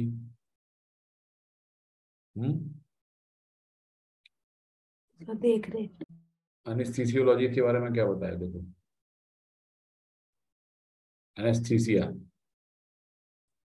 influence significantly most, if not all, originated in the waning years of the 18th century and during the early decades of 19th, as did some of the majority of the topics. Various new concepts themselves. एक minute, चलो देखते हैं बाकी के option देखते हैं. Unrelated practices began to be treated as related to each other as knowledge of the mind grew. ये तो बता रहा है, तो बहुत Yes, sir. 18th century thinkers were the first to perceive a connection between creativity, genius and insanity. ये भी बता रहा है यहाँ पे कि 1790 में. ओके, सो 18th century के पहले कोई हार्डली एनीवन स्पोक, बट तो 18th century were the first. तो मतलब ये आंसर नहीं है, ये इन्फ्रेंस है। Without the linguistic development the growth of understanding may not have happened, right. तो लिंग्विस्टिक डेवलपमेंट जरूरी थे, तो ऐसा बोल सकते हैं। तो ये इसमें से फिर ये वाला कैसे हो रहा है? New conception in 19th century could provide new knowledge because of establishments of fields such as anaesthesiology. मेरे ख्याल से कहीं पे सर एनेस्थीसियोलॉजी के बारे में बात नहीं हुई है कहीं की बात हुई थी शायद क्या? सर एनेस्थीसिया के बारे में बात हुई है, लेकिन हाँ, तो वही एनेस्थीसिया तो वही हो गया ना, एनेस्थीसिया इज एनेस्थीसियोलॉजी। लेकिन उसकी उसका टाइम फ्रेम बताया था कि नहीं उसमें? एक मिनट रुको, एनेस्थीसिया तो यहाँ पे बताया, और hypnotism in surgery or psychological originated in the waning years. Most, if not all, of these practices originated in the waning years of 18th century. Okay. देखो यहाँ पे ये क्या कह रहा है, इससे क्या समझ में आता है हमको कि most, if not all these practices. So ये एग्जाम्पल most का है कि if not all का है? बताइए। if not all. नहीं नहीं नहीं, most of these practices, for example, hypnotism originated in the waning years of 18th century and during the early decade of 19th century. तो ये hypnotism वगैरह की बात कर रहा है कि ये 19th century में और waning years of 18th में या 19th century में है। ओके, एनेस्थीसियोलॉजी की बात नहीं कर रहा है, राइट।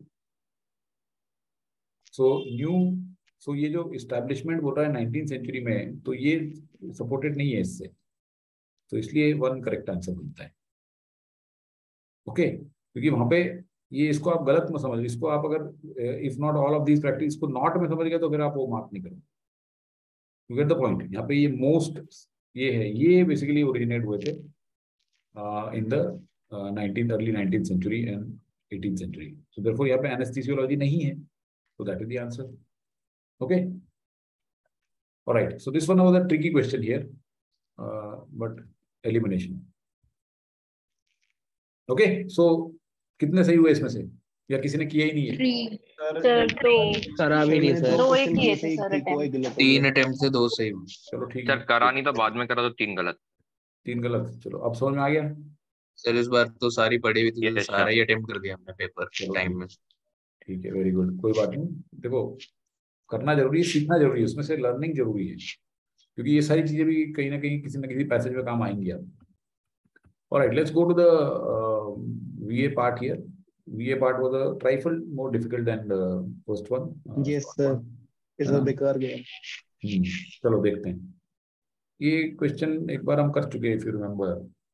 Yes sir. सो यहाँ पे 3 से स्टार्ट करेंगे। For years politicians have promised workers they would bring back jobs by clamping down on trade, offshoring and immigration. That means, see, politicians are saying that अभी क्या globalisation के कारण jobs loss हो रहे हैं, तो they said that they will stop globalizing, they will clamp down on trade, offshoring and immigration. So this means they'll stop doing globalization. तो economist कह रहे हैं कि तुम ये सब बोल रहे हो, इससे कोई फायदा नहीं है, क्योंकि bigger job to threat is not globalization but automation. Therefore 3 and 4 are linked in that way. Politicians are claiming that they would stop globalizing or they will reduce globalization. ये सब जो चीजें करते हैं ये ग्लोबलाइजेशन से उल्टा है ना, and therefore we will bring back jobs. तो इकोनॉमिस्ट उसको चैलेंज कर रहा है कि भैया ये करने से कुछ नहीं होगा, क्योंकि bigger threat to jobs is not globalisation but automation. But अब देखो, तो 3, 4 के बाद हम 1 पे जाएंगे। Businesses find automation a big asset, but in recent years they have had a increasing impact on unemployment, right? So therefore we have a 3, 4, 1, 2 becomes the order. Sir, I did 4, 3, 1, 2. No, but आप 4 से कैसे start करोगे?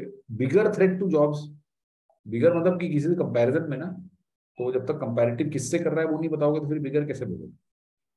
Get the point? Yes, sir 4 last में क्यों नहीं आ सकता? नहीं, वो अब देखो नहीं आ सकता, क्योंकि लॉजिक जो मैंने आपको बता दिया उसी तरह से जाएगा ना। आपका क्या लॉजिक है? अच्छा, आपने जो भी बताया उसका मुझे लॉजिक बताओ। मैं आपको बताया इसमें सीधे सीधे पॉलिटिशियंस कह रहे हैं कि भैया हम ग्लोबलाइजेशन बंद कर देंगे और वर्कर की जॉब वापस लेके आएंगे। इकोनॉमिक बोल रहा है कि यार ये सब अपने होश में आओ, जॉब्स लॉस ग्लोबलाइजेशन के कारण नहीं हो रहे हैं, वो ऑटोमेशन के कारण हो रहे हैं।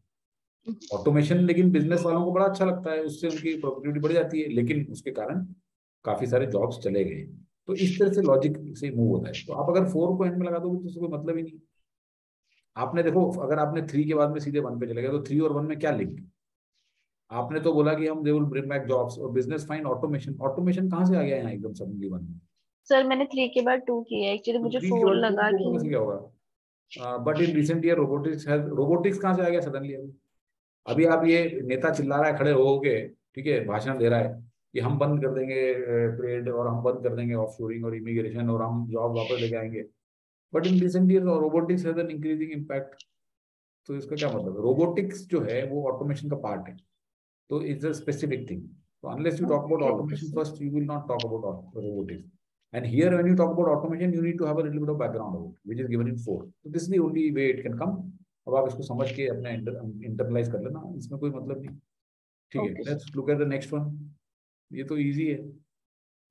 Yes sir. Yes sir. तो इसमें क्या हो रहा है कि ये बिजनेस, चाइनीज बिजनेस स्कूल्स जो हैं, ठीक है, ये कैसे अपने आप को प्रमोट कर रहे हैं। इसमें हम लेबल भी कर सकते हैं कि यहाँ पे ये चाइनीज बिजनेस स्कूल के फीचर बता रहा है, ठीक है। Chinese business school look like their western rivals, so Chinese business school, ठीक है। For students is a big draw to rub soldiers with captains of China's private sector shoulders with this. ये भी Chinese B school के characteristic होता है। Their business course caters on demand from this which is becoming again same. अब आप इसको देखो, ये बोल रहा है western schools have enhanced their offering with double degrees popular with domestic and overseas and boosted the prestige of their Chinese partners. तो ये पार्टनर्स को क्या करना है? ये western schools have enhanced their offerings, उससे हमें क्या है? हम तो यहाँ पे बात कर रहे हैं कि चाइनीज बिजनेस स्कूल्स में क्यों अब जितने लोग आ रहे हैं, वो क्या क्या वहाँ पे पढ़ा रहा है और क्या क्या उसके अट्रैक्शन है। Okay, so this talks about the western schools enhancing their double degrees and boosted the prestige of Chinese partners. That's a different thought कि जो इनसे एसोसिएटेड चाइनीज पार्टनर्स हैं उनकी इमेज बूस्ट कर रहा है by offering double degrees. So that is not what this thing is being talking about. Sir एक घर पॉइंट कैसे लिंक है चाइनीज बी स्कूल से? कौन सा? Fourth. 4 yes sir. students, for students, a big draw, that means a big attraction is to rub shoulders with captains of China's private sector. That means why do Chinese students are preferring Chinese B schools compared to America? Because, or Western, because he's saying that you get an opportunity to rub shoulders. मतलब China के private sector के बड़े बड़े corporate चीफ्टेन आएंगे आपके college में, तो आप यू विल रब shoulders mean you mix with them, right? So rubbing shoulders means you get an opportunity to mix with them. Okay? Sir मैंने ये थर्ड वाला ही फर्स्ट ओपनिंग स्टेटमेंट सोच लिया था, लाइक 3 1 2 पहले इसने डबल डिग्रीज ऑफरिंग की, देन उसके बाद this often had a foundation course, फिर इससे लगा ही नहीं कि 3 आउट होगा, मैंने 4th ही कर दिया था। नहीं, आप देखो बाकी के जैसे हम पढ़ते हैं ना, they often include a foundation course on navigating capitalism with Chinese characteristics. Have typically replaced cases from US corporate with a focus on how Western theories apply to Chinese buzzing local firm. This tells you that why Chinese business schools are more relevant to the students there. Because जो इसमें courses हैं, okay, और case studies हैं, वो China relevant हो गई, वो Western theories वाली नहीं रही।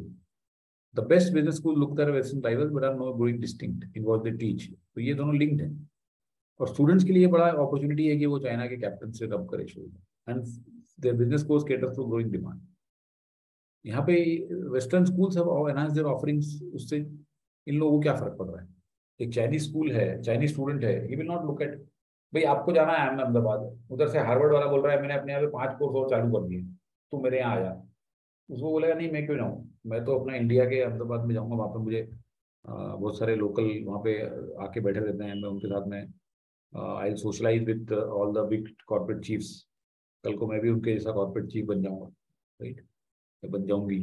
All right. So third is the odd one out. All right.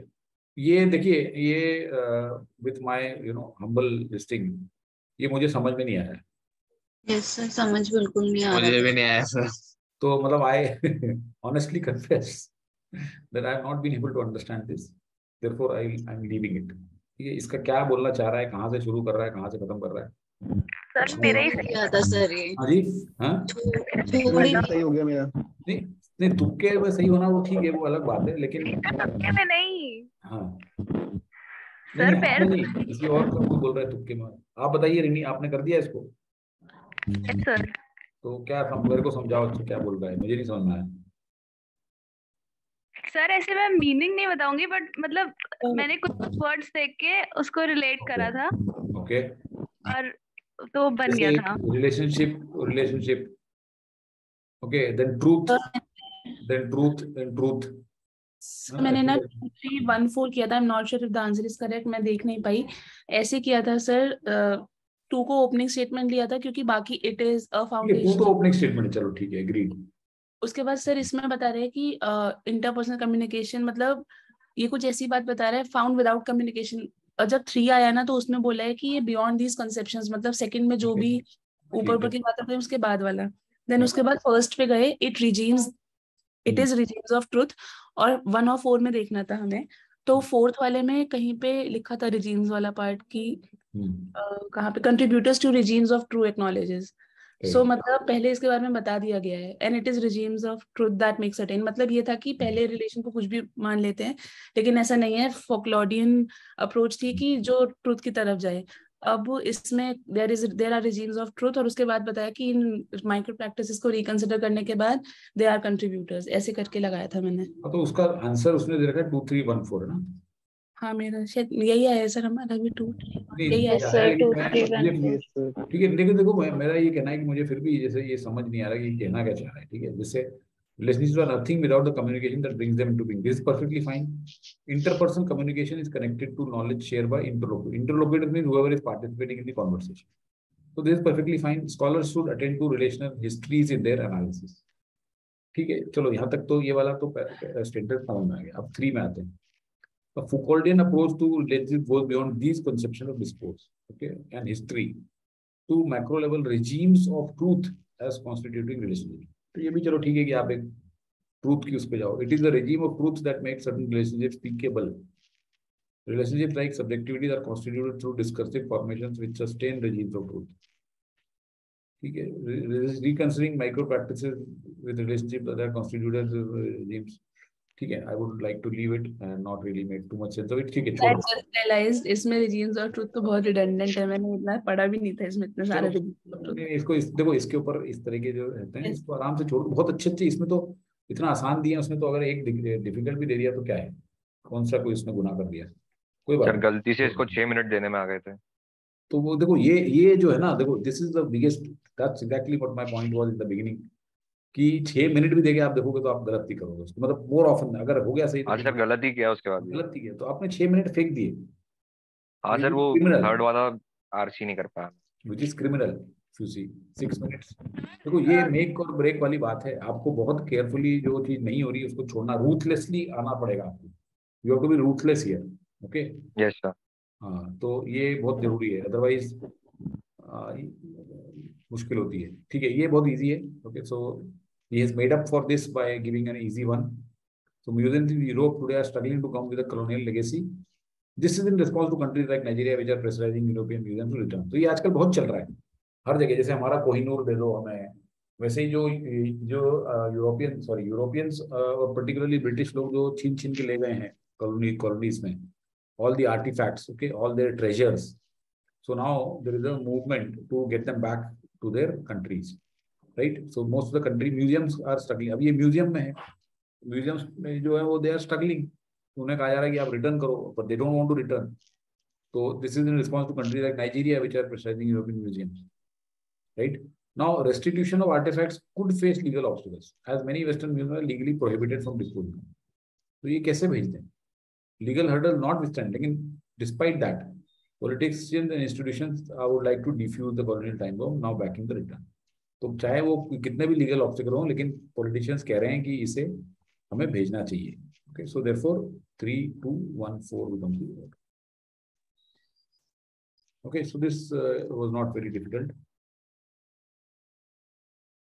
ये वाला मॉडरेट है, बताइए इसको लेबलिंग से हो जाएगा ये, यस सर, है ना? यस यहाँ पे देखो, यहाँ पे टेक वर्ल्ड में, इन टेक वर्ल्ड जो डिस्क्रिमिनेशन, ठीक है, या inequality, gender inequality in tech world, इसका लेबल हम दे देते हैं gender inequality in tech world. Without diversity of thought and representation, society left with a distorted picture of future options likely to result in augmenting existing inequalities. ठीक है, तो ये भी इसी तरह से बात कर रहा है. Gross gender equality in technology sector is problematic, not only for this but technology embodies this. ये भी वैसी बात है. While redressing unequal representation in workplace is a step in right direction, broader social change is needed to address structural inequalities embedded in the current. ये तो एक बहुत general type की इनइक्वालिटी को रिड्रेस करने की बात कर रहा है. Current organization of work and employment. This is not nothing to do with the tech world. If technology merely expects the new technologies, so again this. तो आपको देखेंगे तो कोई somebody might say कि सर इसमें भी तो inequality है, tech वाली नहीं है, तो लेकिन वो continuation में है. Without diversity of thought and representation, they are left with a distorted picture of future. Augmenting existing inequality. Whereas this talks a very specific case of structural inequalities embedded within current organization of work, and so this fourth becomes the order. Sir, can it also be a case कि जब ये पूरा पढ़ा था 5 lines, इसमें ये था कि विकिपीडिया का एग्जांपल था तो और आइडिया लग गया कि there are some contents which have specific propensity towards some मतलब वाला पॉइंट. सो अब ये बहुत सोशल चेंज और आ गया तो इसलिए उसे एरेडिकेट कर. ये गलत हो गया था, 4 और 2 का पेयर बना दिया था. तो आपने कौन सा बाहर निकाला? सर 1 निकाल दिया बाहर. ठीक है, एंड में एग्जांपल आ रहा था सर, 4 से चालू कर दिया. ओके तो चलो, I think now it's must be clear. ठीक है, हो जाता है, कोई बात नहीं. ऑलराइट, इसकी समरीज देखते हैं. तो इसमें तो ऐसा कोई मुश्किल नहीं था. Some believe that hard work has been glorified to the extent that they become meaningless. ऐसा नहीं है कि hard work has become meaningless. People find their work meaningless. तो ये तो कह रहा है कि hard work has become meaningless. तो बहुत बड़ा distortion लेके आ गया यहीं पे शुरू में. इसको आगे देखने की जरूरत नहीं. तो drudgery क्या होता है? Drudgery मतलब boredom. Okay sir. Boredom. Okay, routine. Okay, mundane this thing. Routine. घिसना. Despite some detractors, hard work is essential in today's world to enable economic progress, for education and health, to propel innovations that make life. क्या बोल रहे हैं? Despite some detractors, nobody is detracting here. Nobody is saying detractor of hard work. He's just saying that कि इतने ज्यादा लोग अब आजकल काम में लग गए हैं कि ये उनका वर्क मीनिंगलेस होने लगने लगा. इसका मतलब ये नहीं कि डिट्रैक्टर्स हैं वो हार्ड वर्क के. Hard work has overtaken all aspects and enabled economic prosperity, but it is important that people deserve their leisure time for the mindfulness. Overtaken all aspects of life, ऐसा कहीं लिखा है क्या? No sir. So, while the idealization of work has propelled people into meaningless jobs and endless activity, it has also led to tremendous social benefits from prosperity and innovation. This reflects it correctly. See, tremendous social benefits can't there. ये improved levels of innovation and labor. Opposing views made us prosperous, improved our levels of health and education. Okay, and innovation, labor and time saving. तो ये सब चीजें तो tremendous ही. Again, हमें इसमें elimination से आना है. Okay, so we can find some gross distortions in these 3. तो इसमें थोड़ा बहुत ऊपर नीचे भी है, चले. आपको कौन सा लग रहा था वैसे बाय द वे? मुझे इसमें 4th ही लग रहा था, लेकिन ये ट्रेमेंडस थोड़ा एक्सट्रीम हो जाता है इसलिए. नहीं ठीक है, देखो इसको अगर हम इम्प्रूव्ड आवर लेवल्स, प्रॉस्परस, तो ये ट्रेमेंडस बोल सकते हैं. Social benefits, innovation, labour, time saving devices, lesson कह सकते हैं. ठीक है. Okay, Brazil. देखिए, Brazil's growth rate has been low, yet most Brazilians say that financial situation has improved. They expect it to get even better. मतलब Brazilians जो हैं generally वो ऑप्टिमिस्टिक हैं. उनकी इनकम बढ़ रही है, मिनिमम वेजेस बढ़ रहे हैं, अनएम्प्लॉयमेंट कम है, falling inequality and middle class. The result of economic stabilization, improved social equality and universal family education. But despite these improvements, the economy is still painfully unequal. Poor Brazilians paying the highest share and getting the least back. So most Brazilians feel they have benefited. ये तो बता रहा है. Poor continue to be dealt unfairly. तो ये हमें थोड़ा सा एक्सट्रीम लग सकता है, बट अभी रख लेते हैं इसको। Economic reforms have benefited many Brazilians but they are unaware of the impending problems. ऐसा कहाँ लिखा है कि they are unaware of the, वो तो बड़े खुश है, उन्हें कोई जरूरत ही नहीं है, कोई ऐसा इम्पेंडिंग प्रॉब्लम तो कहीं नहीं पता है कि there is an impending problem. ऐसा सर कहाँ से इसमें इम्पीड और इम्पीडिंग भी वर्ड होता है ना दोनों में। इम्पीड तो अलग होता है, इम्पीड मतलब ऑब्स्ट्रक्ट और block. Okay, his stubborn attitude impeded his progress in his company. That means it blocked or hindered. और impending मतलब about to happen. Impending, something is impending means about to happen. Okay? Yes, sir. तो यहाँ पे impending मतलब है कि अभी आने वाली है, तो ऐसा तो कहीं नहीं बोल रहा कि ये कुछ प्रॉब्लम आने वाली है, बिल्कुल गलत है। With rising incomes and falling unemployment, most Brazilians are being misled into thinking that, फिर ये इसने उठा लिया अपना गिलास और ऐसे ऑप्शन बना दिए।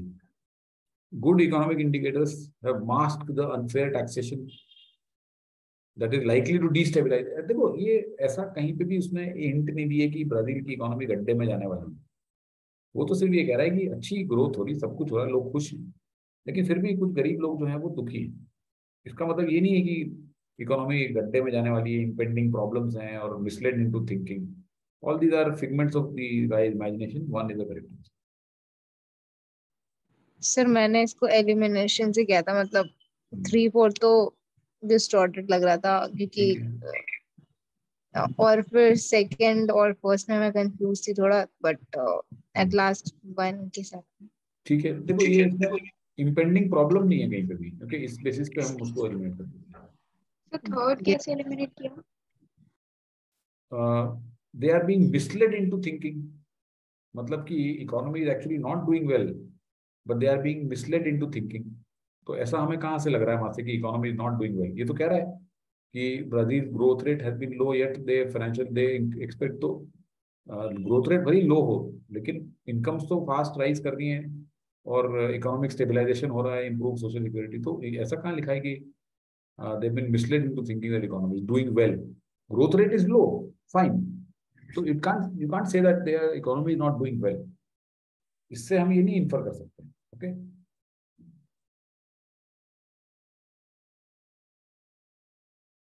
Alright. Intuition, not only does the brain process information, it also stores insight. Every interaction is cataloged.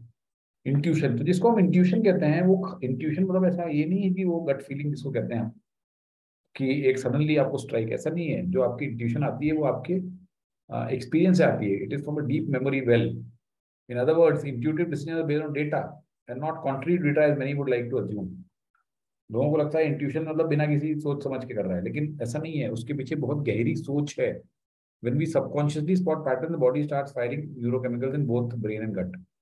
These somatic markers are what gives us instant sense that something is right or that it's off. तो आज हम कोई भी चीज को देख के अगर सोचते हैं कि अच्छा ये गलत, एकदम से हमारे अंदर से इंस्टिंक्टिवली आवाज आती है, तो वो ऐसा नहीं है कि जस्ट एक हमारे को किसी ने थॉट हमारे दिमाग में उगा दिया।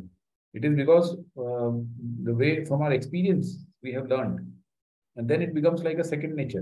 Okay, तो जैसे ही हमारी subconsciously we spot patterns, तो neurochemical fire हो जाते हैं in our brain and gut, so we call it gut feeling. Not only are these automatic processes faster than thought, but our intuition draws from decades of diverse qualitative experience. Sights, sounds, interactions, etc. A wholly human feature that big data alone can never accomplish. तो ultimately हमें समझ आता है कि अच्छा ये बताने की कोशिश कर रहा है कि बिग डेटा जो है that can alone, okay, again this is very important, alone it can never accomplish what a human being can do. That means they need humans also in this decision making. Only AI or big data driven decisions will not accomplish what a human can do. Sir ये big data तो वो take वाला इन्होंने jargon use कर दिया ना sir. हाँ, तो ये बेसिकली पैसेज वहीं से आया होगा। They must be trying to propose that big data itself or artificial intelligence जो भी है, which is based upon big data, that is not enough to take this kind of decision that a human being can take, because instinctively हम कहते हैं intuitively, but then it is based upon years of experience and qualitative experience, which this machine will never have. So therefore, a machine cannot be just allowed to take a decision on its own. There has to be a human intervention. That's what he must be saying after this in this passage में ये आगे जाके यही बोल रहा होगा, right? Yes, Intuitions sir. are automatic processes and therefore faster than rational thought. And so ये क्या बोल रहा है? बिल्कुल गलत, जबरदस्त distortion. Intuition draws from deep memory and may not be related बेटा. अरे ये तो data based ही है. फिर इसके बाद में देखो intuitive decisions are based on data. फिर झूठ. Intuition is infinitely richer than big data. ऐसा कहाँ बोल रहा है भैया? Infinitely richer. इतनी बड़ी मतलब इतना exaggeration, hyperbole, तो हटाओ उसको भी. Intuitions are neurochemical firings based on pattern recognition and draw upon a rich and vast database experience. ठीक है भाई, सही है, कोई दिक्कत नहीं. सर फोर्थ में जो वे मेंशन है रिच एंड वास्ट डेटाबेस, मतलब यहाँ पे रिच कैसे यूज हुआ समझ नहीं आया, मतलब क्लियर नहीं था ये ऑप्शन थोड़ा. क्यों? ये देखो आप. सर वास्ट डेटाबेस तो समझ गई, बट रिच मींस डीप. नहीं, रिच मतलब आप समझो ना, रिच मतलब कि आपको समझना पड़ेगा. Intuition draw from a deep memory well to inform data, not contradictive. They not only these decades of diverse qualitative experience. This is the rich data. Okay, diverse qualitative experience is a rich and vast data. Okay. ठीक है. All right. Subjective knowledge से थोड़ा सा कर सकते थे, neurochemical पता लग गया था, ऊपर मैसेज बताओ. सब्जेक्टिव नॉलेज इस बिग डेटा वास्ट डेटाबेसेस ही होते हैं सारे के सारे. करेक्ट. 34 बिल्कुल वेरी गुड. सर मेरे को एक बार वो पहला ऑर्डर आउट बता देंगे? हाँ बता देंगे. हाँ जी, वो थोड़ा क्लियर नहीं हुआ है. पहला वाला? हाँ, जो पहला वाला था, चाइनीज वाला. हाँ जी, चाइनीज वाला. राइट. इसमें बताओ क्या हो गया. सर इसमें बेसिकली ना मैंने चौथे को बाहर निकाला था. हाँ तो चौथे को बाहर निकाल दिया. हाँ, चौथे तो को आपने बाहर. तीसरे को कैसे इंक्लूड किया फिर?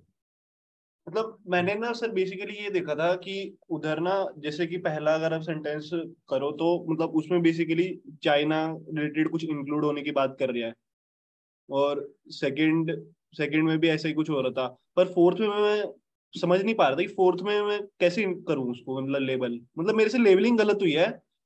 पर जैसे आपने करना लेबलिंग तो समझ नहीं आया, उसको सोचूं कैसे उस लेबलिंग को. मैंने लेबलिंग गलत कर.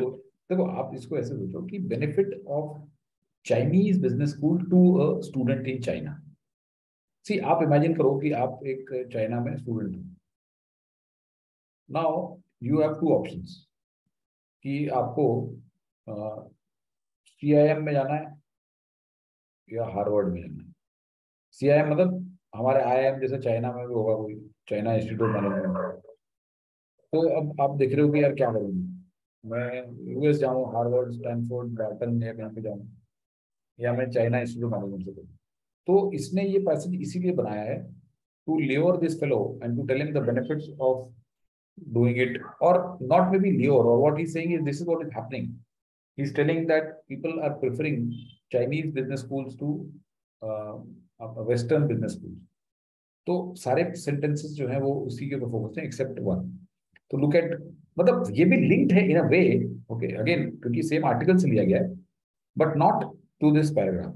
तो इस पैराग्राफ में इन्होंने कहा कि भाई ये चाइनीज बिजनेस स्कूल क्या करते हैं, फाउंडेशन कोर्स देते हैं, और यूएस की केस स्टडी नहीं है. तो इस आदमी को चाइना की केस स्टडी ज्यादा सुटेबल लगेगी बजाय यूएस की, रेलेवेंट लगेगी.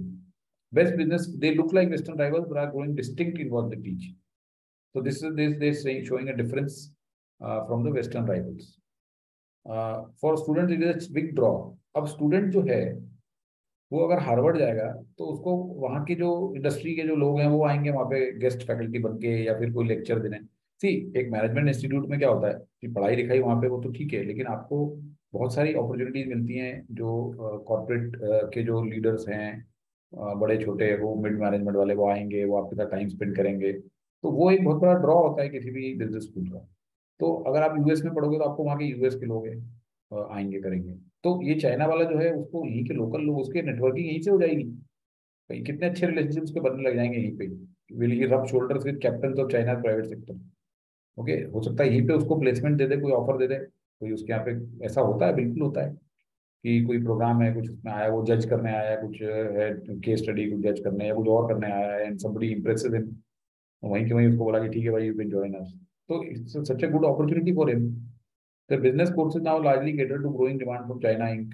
and this. So these are all four linked and trying to make the Chinese business schools very attractive to students in China. This fellow says Western schools have enhanced their offering with double degrees, popular with domestic and overseas students. तो western school ने double कर ली कि triple कर ली, उससे इसको क्या करना बेचारे को. ये तो बोल रहा है मैं क्या करूँगा, तू अपने यहाँ पे तेरे को जो कोर्स चला चला ले. तो therefore this becomes the audience. Okay, I hope. Sir आ गया सर, समझ आ गया. एक चीज सर और भी है, फिफ्थ वाले में ना, like China always like wants things for themselves, तो लास्ट में बोल रहे हैं चाइना सेंट्रिक बन जाएगी, एंड इसी में से मतलब वो इतना स्टूडेंट्स को फाइन कर रहे हैं अपनी तरफ कि उधर से ही उठा लेंगे जो भी इन्हें चाहिए. करेक्ट करेक्ट, बिल्कुल ठीक. ये भी एक पॉइंट. तो इसको तो इसके तो मजे मजे हैं. ठीक है, ऑलराइट. चलो सर तो कितने करेक्ट होने चाहिए थे? हाँ जी सर एक मतलब अच्छा स्कोर. अच्छा स्कोर तो यार मतलब मेरे ख्याल से 30 से तो ऊपर इसमें आ जाने चाहिए थे, 30+. सर ऐसे कैलकुलेट सर मतलब करेक्ट और रॉन्ग मेरे 28 के आसपास है. ठीक है, 28 इज नॉट बैड, बट 28 से आपको 90 के करीब पहुंचता है इसमें आपका. देखो इसमें जो है ना, इन जनरल दिस ये इजियर माना गया है और इसमें लोगों को ज्यादा आए हैं. देखो सेकंड वाला सबसे डिफिकल्ट माना गया है. ठीक है, तो 312 है फिर उसका मतलब ऑर्डर ऑफ डिफिकल्टी. हाँ 312 है ऑर्डर ऑफ डिफिकल्टी, हाँ, you can say descending that. Order. Oh sorry, descending order. हाँ, you can say that 312, क्योंकि 1 में जो थे वो उसके वीए आसान था. ओके, हाँ उसके सर. पैसेजेस, और 2 के जो थे वो वीए भी डिफिकल्ट थे और पैसेजेस भी थोड़े से ज्यादा ट्रिकियर थे. स्कैंडल ऑफ फिलॉसफी आ गया था उसमें, और क्या आ गया था एक, भूल गया. चलो ठीक है, तो कोई बात नहीं. देखो 25 is also, 28 is also very good score. Only thing is you should learn from your mistakes and not Yes, repeat sir. Them. Sir mock में तो हाईएस्ट 20 गया है. कोई बात नहीं यार, कोई बात नहीं, मॉक को छोड़ दो, भूल जाओ. Yes, sir. Is not a reflection. You should feel confidence within yourself, okay, and you should feel that yes, you can do well and you are improving. Okay, you are doing things. ये एक बहुत बड़ी education भी है और आपको बहुत आगे लेके जाएगी. बहुत नैरो व्यू मॉक वॉक का मतलब हो, जो भी आता है ठीक है. Yes, mock sir. की अपनी जगह है. आई एम नॉट सेइंग कि मॉक की कोई यूटिलिटी नहीं है. It has its own utility, but that utility should be kept to that place that it deserves. That's it. It is not the kind of predictor of our future and kind of it फोरटेल्स कि हम कहाँ पहुंच जा सकते हैं, हमारा potential. ऐसा कुछ भी नहीं है उसमें. जैसे मैं आपको बार बार बता दूं, रीइटरेट करता रहता हूँ. बहुत लोगों को मैं जानता हूँ जिनके मॉक में एक में भी कट ऑफ क्लियर नहीं हो सकते, but they have gone on to score very well and 98 percentile above. तो ऐसा कुछ नहीं है. वहाँ पे जो एग्जाम, असली एग्जाम है वो ये है. ठीक है, मॉक वॉक सब भूल जाओ, सब नकली है. Yes, sir. ठीक है. वो जो स्ट्रेटेजी थी शुरू में ना, that bit of work, 7 first time RC वाले पोर्शन में करेक्ट आए मेरे, आज से पहले आए नहीं है Yes, sir. मेरी भी. ओके ओके, चलो वेरी सर. गुड. वो जस्ट वन क्वेश्चन, ये चेंज ऑफ स्ट्रेटेजी इस टाइम पे इज ओके? हाँ हाँ, अरे बिल्कुल. अभी क्या है, बिल्कुल change of strategy definitely okay. You should be flexible. देखो मेरा ये कहना है कि आपको इस एग्जाम में फ्लेक्सिबिलिटी चाहिए. Don't go with a rigid mindset on anything. Okay okay. जी, फ्लेक्सिबल जितने रहोगे आप, उतना आपको फायदा होगा. जितने रिजिड होगे उतना आप मुश्किल में फंस सकते हो. क्योंकि इस वाले मॉक में भी कर दिया इन्होंने कुछ काम. मैंने आपको टेक्स्ट भेजा था जो रिपीट करा है. इस वाले मॉक को कैसा था, मतलब how was it overall? Sir मैंने 3 आरसीज करी और सारे वीए करे, तो मैंने आपको स्कोर भेजा ही था सर. तो आई थिंक पिछले वाले से मुझे ये बेटर लगा. हाँ हाँ, ठीक है. देखो अल्टीमेटली तो कंसिस्टेंसी आएगी, ऊपर नीचे होगा थोड़ा बहुत, पर धीरे धीरे आएगी. तो अभी हमारे पास में है टाइम, 1.5 महीना है. डेफिनेटली भी. और सर एक और चीज पता लगी है, जो आरसीज में क्वेश्चंस में ना, जो कभी हम मतलब एक आरसी पढ़ा उसमें आइडिया हमें समझ में आ गया, कुछ टर्म्स भी समझ में आ गई. ये जो मिक्सिंग करता है ना ऑप्शंस की में, एक एक लाइन, एक पैराग्राफ का एक वर्ड उठाकर दूसरे पैराग्राफ, वो दिख, अब वो दिखने लग गया है सर. हाँ, वो बहुत जरूरी है. वो बहुत जरूरी, क्योंकि ये इसकी देखो, इनकी कैट वालों की, ये मतलब आईएम्स की तो ये 2-3 कॉमन टेक्निक है ना, और बहुत ब्यूटीफुली वो बीच बीच में डाल देते हैं. जैसे यहाँ पे इसने कितना किया है, ये देखो आपको. ये वाला था, ठीक है बिहेवियरल वाला, यस है ना, ये था. फिर उसके बाद में इसमें था इसमें था एक दो, इसमें भी थे और थे, हर एक पैसेज में कुछ ना कुछ डाल रखा है उसने, जिसमें एक बेवकूफ बनाने के लिए। ये था ना जिसमें एक्यूरेसी, ये फॉर प्रोड्यूसिंग इलेक्ट्रिक करंट, देखो कितना सटल, कितना सटल डाला उसने। अगर इसको आपने ढंग से नहीं पढ़ा होगा तो आप इसको कोई भी मार्क कर देगा कि हाँ ये तो सही है, तो इसको छोड़ दो, मतलब। तो कितना किस तरह से मिक्स करता है वो। फिर वो एरो ऑफ टाइम, वो भी देखो कितना ब्यूटीफुल इसने मिक्स किया कि एरो ऑफ टाइम का इससे कुछ लेना देना नहीं है, तो वो दोनों को मिक्स कर दिया उसने, राइट। ठीक है, चलो, all right, so we'll wind up, thank you, and we'll meet on Tuesday now, okay. Sir thank एक यू डाउट सर। पूछना था। हाँ बोलिए। सर अगर ये क्वेश्चन हो तो विच of the following argument of author can be reputed? क्या क्या which of the reputed following? Sir weakening होता है क्या? हाँ, repudiate मतलब weaken, yes. Thank you sir. ठीक है सर, एंजॉय करो, हैप्पी अब तो वीकेंड है अब। Yes, tomorrow is my weekend. Okay. Already things are lined up. Chalo. I can imagine. Thank you Right. Sir. Bye bye. Thank Good you, night. sir. Bye, good night.